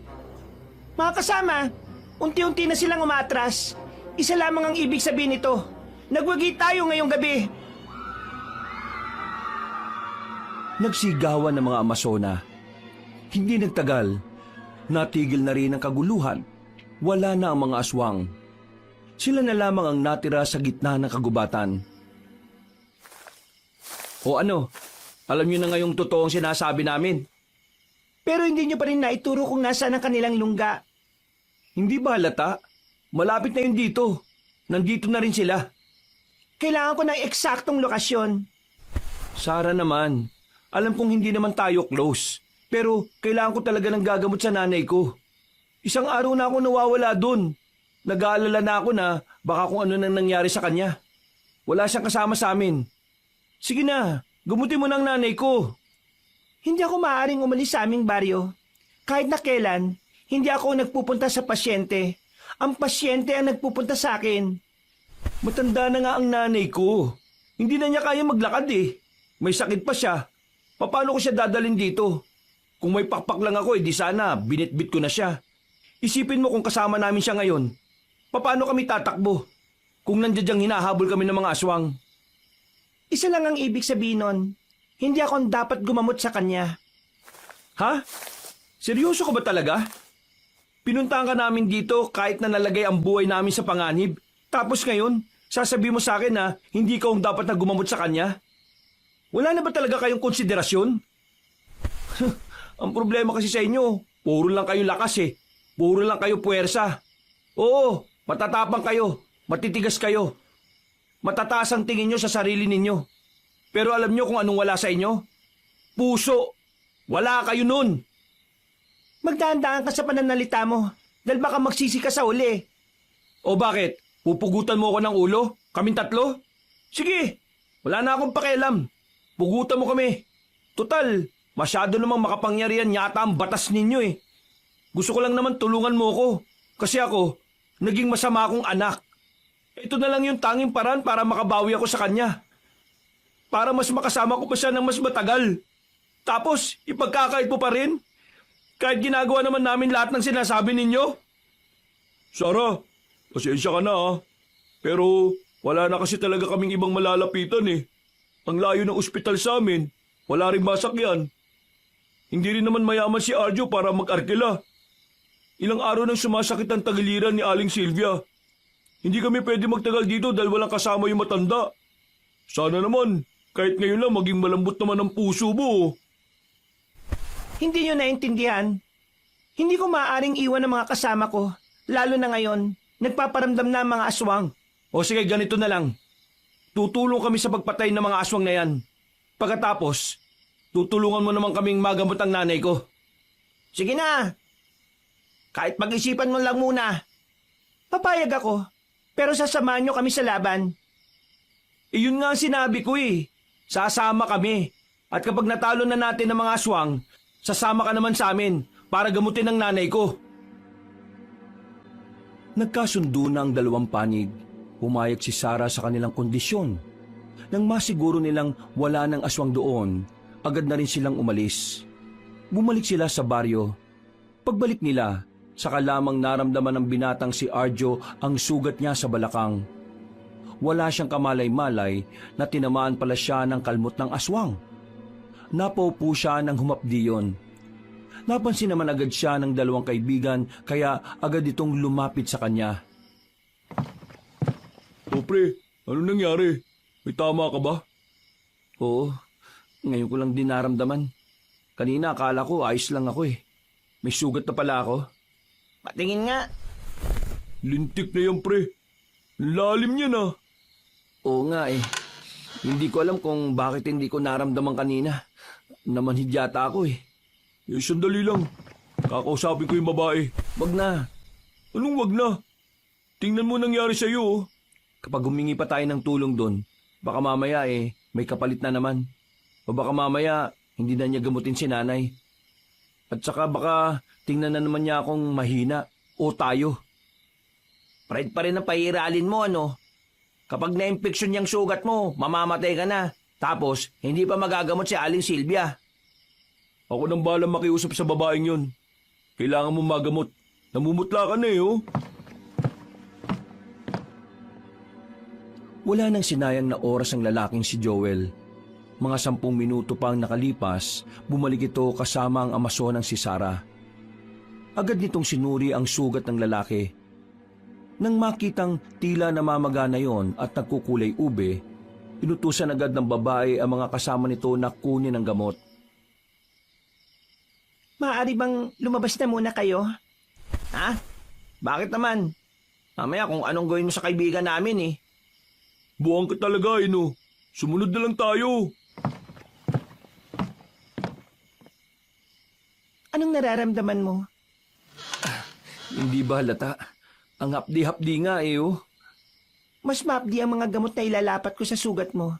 Kaya kailangan mong tatagan. Kung makapagsalita naman to, parang mamamatay naman ako. Mamamatay ka kapag hindi yan naagapan. Hindi nagtagal ay nilagyan na rin ni Sarah ng kung ano-anong langisang sugat ng binata. Kagat-kagat niya ang tinuping damit habang napapasigaw sa sobrang sakit. Pakiramdam niya ay sinusunog ang kanyang balat. Mainit, sobrang kirot na parabang hinihiwalay ang kanyang kaluluwa sa kanyang pagkatao. Pero 5 minuto ang lumipas, unti-unti na ring nawala ang kirot. Umimpis na rin ang pamamaga. Gumaan na rin ang kanyang pakiramdam. Noong mga sandaling yon ay pawis na pawis siya. Hingal na hingal at malalim na paghinga na lamang ang nagawa. Triple ang dumi ng laway ng aswang kaysa sa laway ng isang hayop. Kaya karamihan sa mga nakakagat nila ay tiyakang kamatayan kung ito ay may impeksyon. Mabuti na lamang ay naagapan. Maraming salamat, Sarah. Mabuti ka naman palang tao eh. Ginawa ko lang ang nararapat. Bilang kasapi na rin kayo ng puwersa laban sa mga aswang. Obligasyon ko ang kaligtasan nyo. Ibig ba nitong sabihin may pakialam na kayo sa amin? Ganun na nga. Tanong ko lang naman to ha, pero bahala ka kung sasagutin mo. Bakit ba puro babae lang kayo rito? Dahil ba galit kayo sa mga lalaki? Ang dahilan kung bakit puro kababaihan lamang ang narito ay dahil namatay na ang lahat ng kalalakihan. Ha? Paano namatay? Lahat ng kababaihan na iwan dito ay may mga asawa at ama, kapatid na lalaki. 5 taon na ang nakalilipas. Nagkaroon ng isang malawakang pag-atake ang mga mandirigma para tugisin ang mga aswang. Lahat ng lalaki ay sumama. Ngunit sa kasamaang palad, wala ni isa sa kanila ang nakabalik.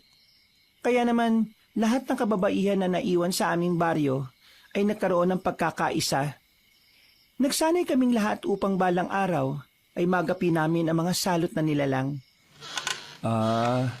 Akala ko naman kasi ayaw nyo sa mga lalaki kaya puro lang kayo kababaihan.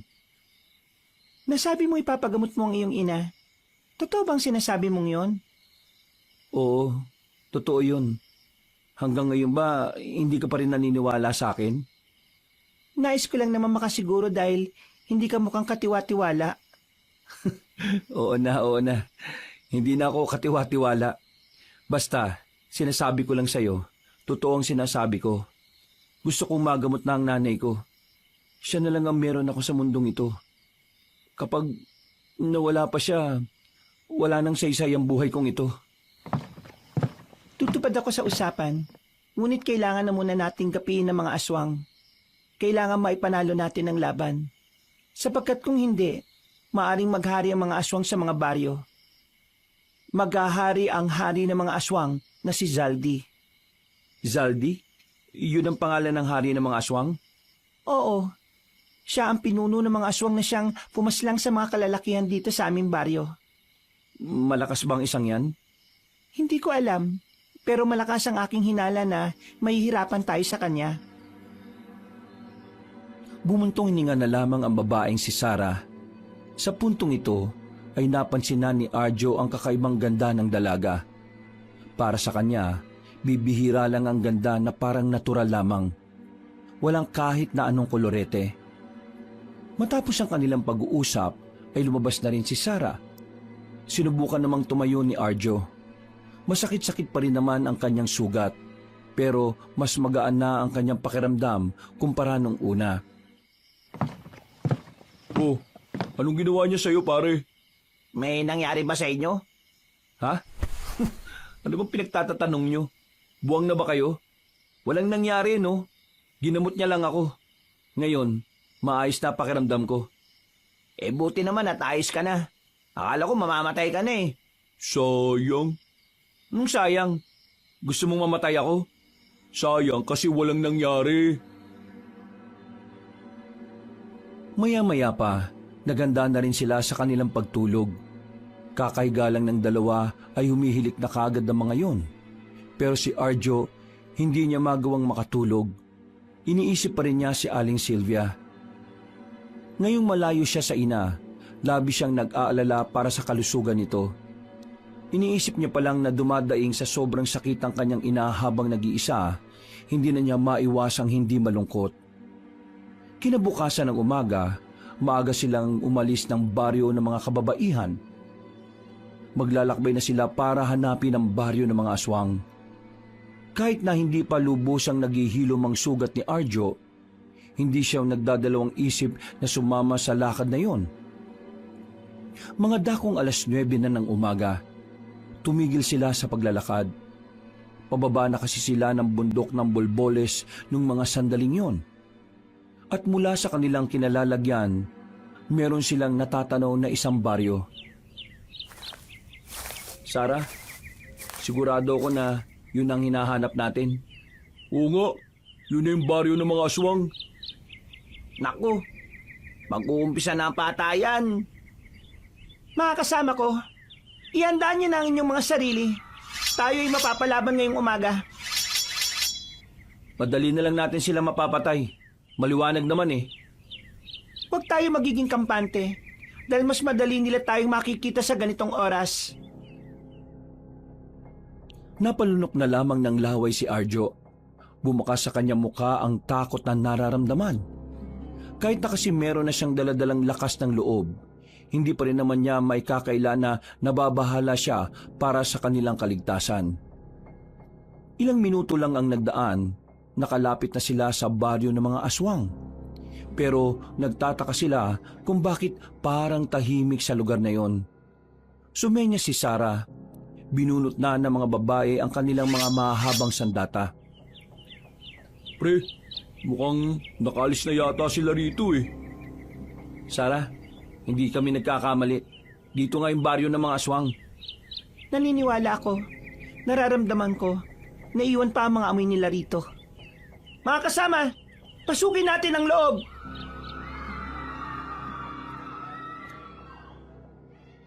Wala silang sinayang na pagkakataon. Agad-agad na silang nagtungo roon. Inisa-isa nila ang mga kabahayan na kanilang nakikita. Marami silang mga nahalungkat na mga bagay na nagpapatunay na mga aswang nga ang naroon. Lahat na ng bahay ay nagawa na nilang pasukin. Ang kaso nga lang ay wala na silang naabutan kahit na isa. Dismayado ang mga Amazona. Napapakamot na lang din ng 3 binata. Mga takot pala mga yun eh. Ano nang gagawin natin yan? Di babalik na muna tayo niya sa baryo. Hindi. Dito lamang tayo. Ha? Bakit? Ano gagawin natin dito? Hihintayin natin silang bumalik sa lugar na ito. Malakas ang kutob ko na nararamdaman nilang pupuntahan natin ito. Ngayon, ang ating gagawin ay bibitagin natin sila. Mauhulog sila sa ating patibong. Huwag mong sabihin na buong maghapon tayo narito. Kailangan mabantayan natin ang baryong ito. Maghahanap tayo ng magandang pwesto na mapagtataguan. Aabangan natin ang kanilang pagbabalik. Kahit na hindi sang-ayon si Arjo sa ideyang yon, ay hindi na rin siya kumontra. Sinubukan na lang niyang pagkatiwalaan ang mga naiisip ng babaeng si Sarah. Lumabas sila ulit ng baryo. Pinalibutan nila ang lugar na yon habang nakatago sa likuran ng nagtataasang puno. Baka gabi pa magbalikan yung mga aswang na yun. Makakatulog pa ako. Gisingin nyo na lang ako kapag nandyan na sila. Bahala ka sa buhay mo. Matutulog din ako, no? Wag! Ha? Anong wag? Samahan niyo ako. Oh, saan na naman tayo pupunta? Maglalakad-lakad lang. Maglilibot. Baka makita natin ang mga aswang na malapit lang dito. Eh ano kung makita natin? Tayo unang mamamatay? Bahala kayo dyan. Iidlip na lang muna ako.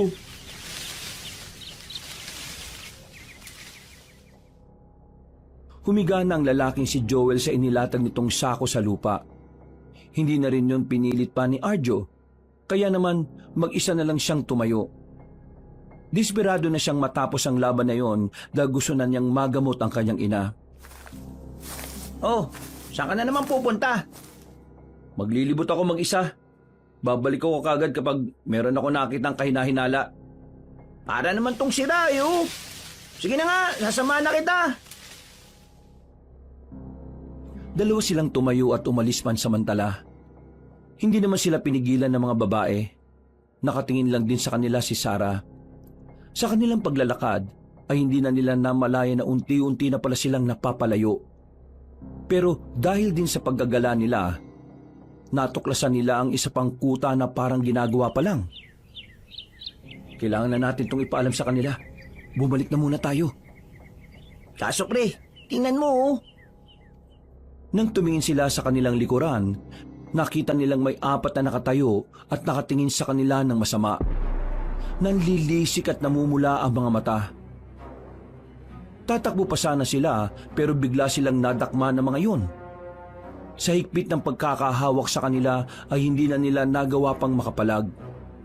Kinaladkad na sila ng mga yon at dinala sa kuta ng mga aswang. Ipinasok sila sa kulungan na yari sa makakapal na kahoy. Wala pang isang oras silang nakakakulong doon ay biglang lumapit ang isang matandang lalaki. Panot ang ulo nito. Kaya naman alam na agad ni Arjo na ang matandang yon ay walang iba kundi ang pinuno ng mga aswang na si Zaldi. 2 tao ang nahuli ng mga magigiting na aswang. Hindi na masama. Meron na rin panghapunan at pang-umagahang kinabukasan. Sino ka? Bakit kung makapagsalita ka gagawin mo kaming karne sa kusina nyo? Ako si Zaldi, ang aswang na may pinakamagandang muka. Ha? Saan banda? Saan yung magandang mukha dyan, ha? Sabihin nyo nga sa akin, meron pa ba kayong ibang kasama na naiwan? Kukunin namin sila kung gusto nyo para magkasama-sama na kayo. Basta ituturo nyo lang sa akin kung nasaan sila. Tumigil ka, Panot. Hindi mo makukuha ang mga kasama namin dahil sila na mismo ang darating dito para kunin kami at para paslangin kayo. Ang tinutukoy mo ba ay ang mga babaeng mandirigma? Ha! Tingin mo talaga nakakaramdam ako ng takot sa kanila? Mga di hamak na babae lang naman ang mga yon. Huwag mong minamalit ang mga babae. Baka nakakalimutan mo, Tandang Panot. Babae ang nagsilang sa'yo. Babae ang nagpalaki sa'yo. At ngayon, babae rin ang papas lang sa'yo. Nakakatawa nga naman ang taong kagaya mo. Kalalaki mong tao, umaasa ka sa babae. Kadiri ka. Pero ayos lang naman yan. Kasi mamayang gabi, gagawin na kitang sisig. At ang kasama mo naman ay gagawin kong bopis. Yari kayo kapag nakarating na sila rito. Hindi nila mahahanap ang lugar na ito. Magaling magtago ang mga aswang. Baka hindi nyo alam. Kasi wala kaming pakialam. Pwes, dinalaw ko lang naman kayo rito. Mamaya, ilalaga na kayo. Nakikita niyo ang malalaking kawa na yon? Doon kayo lulutuin. At nakikita niyo ang mga aswang na yan? Yang lahat ang magsasalo-salo sa katawan ninyo. Tumawa ng malakas sa matandang aswang. Hindi na nakapagsalita ang dalawang lalaki. Pinagarian na rin kasi sila ng takot ng mga oras na yon. Iniwan sila ng matandang aswang. Nagsimula na silang mabahala dahil alam nilang hindi malabong gawin nga silang ulam ng mga aswang. Lumipas pa ang ilang oras, mas lalong nadagdagan ang pangamba ng dalawang lalaki. Kahit tangkay nilang tumakas, wala rin naman silang malalabasan. Masyado matibay ang kandadong nakalagay sa pintuan ng kulungan. Bukod pa rito, meron ding dalawang aswang na nakabantay. Hindi nagtagal, sumapit na nga ang kinagabihan. Umiiyak na ang dalawang lalaki dahil alam na nilang kakatayin na sila. Mas lalo pa silang naiyak nang nilabas na sila sa loob ng kulungan. Kinaladkad sila papunta sa katayan. Akmang ilalagay na sana sila sa mahabang tantara ng karne nang biglang dumating ang mga mandirigmang babae. Nawindang ang mga aswang. Nabuhayan naman ng loob si Arjo at Jinggoy. Buong akala kasi nila ay makakaharap na nila si San Pedro. Buti naman dumating na kayo. Akala namin, Buti na lang nahuli kayo. Hindi sana namin ito matatagpuan. Mga kasama, simulan na natin ang paniningil sa mga aswang na ito! Nagsigawan ng mga kababaihan. Nagbunutan na ng mga sandata. Samantalang ang dalawa, mas pinili na lang muna nilang magtago. Wala silang hawak na sandata kaya batid nilang wala rin naman silang magagawa. Asan ba si Joel? Bakit hindi ko makita? Nako, baka naunang namatay na. Makalipas lang ang ilang minuto, napansin ng dalawang lalaki na kumukonti na ang mga aswang. Kakaiba ang husay ng mga kababaihan. Nang makita nilang kaharap na ni Sarah ang matandang si Zaldi, lumapit pa sila roon para mas mapanood ng malapitan. Pre, kay Sarah ako, pustahan! Buwang ka pala. Alam nga naman pumusta ako sa matandang panot na yan. Ganito na lang. Kapag nanalo, manahimik ka na nga. Magsisimula na sila Umatake ang matandang aswang sa babaeng mandirigma. Dahil sa kakaibang bilis ng matanda, tinamaan nito si Sarah sa braso. Pero tila hindi man lang tinabla ng babae. Parang hindi yun nasaktan. Kahit pa nasundan ng mga galos nito sa katawan. Pagbabayaran mo ang ginawa mo sa mga pamilya namin! wala akong utang, kaya wala akong babayaran. Sabay na lumusob ang dalawa. Paghagupit ni Sarah ng kanyang espada ay tinamaan agad nito ang matandang aswang sa mukha. Napatras ito. Pero hindi pa rin ito nagpatinag. Dali-dali itong lumapit sa dalaga at muling umatake. Pero sa kasamaang palad, alam na ni Sarah ang kilos ng pinunong aswang. Kaya muling tinamaan ni Sarah ang matanda na naging dahilan para yun mapahiga. Akmang papaslangin na ni Sarah si Saldi nang biglang, Hindi ko sila pinaslang! Nakakulong lang silang lahat! Maniwala ka! Buhay pa silang lahat! Anong sinabi mo? Hindi namin pinaslang o kinain ng mga kalalakihan na lumusob sa amin. Kinulong lang namin sila. Ginamit namin sila sa pagpaparami naming mga aswang.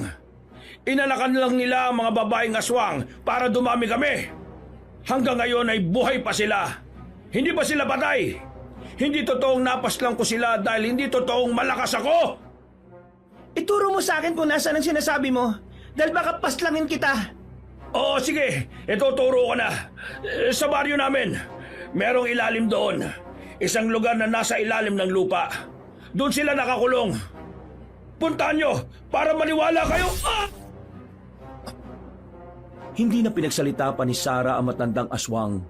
Pinaslang na rin niya ito ng walang pag-aalinlangan.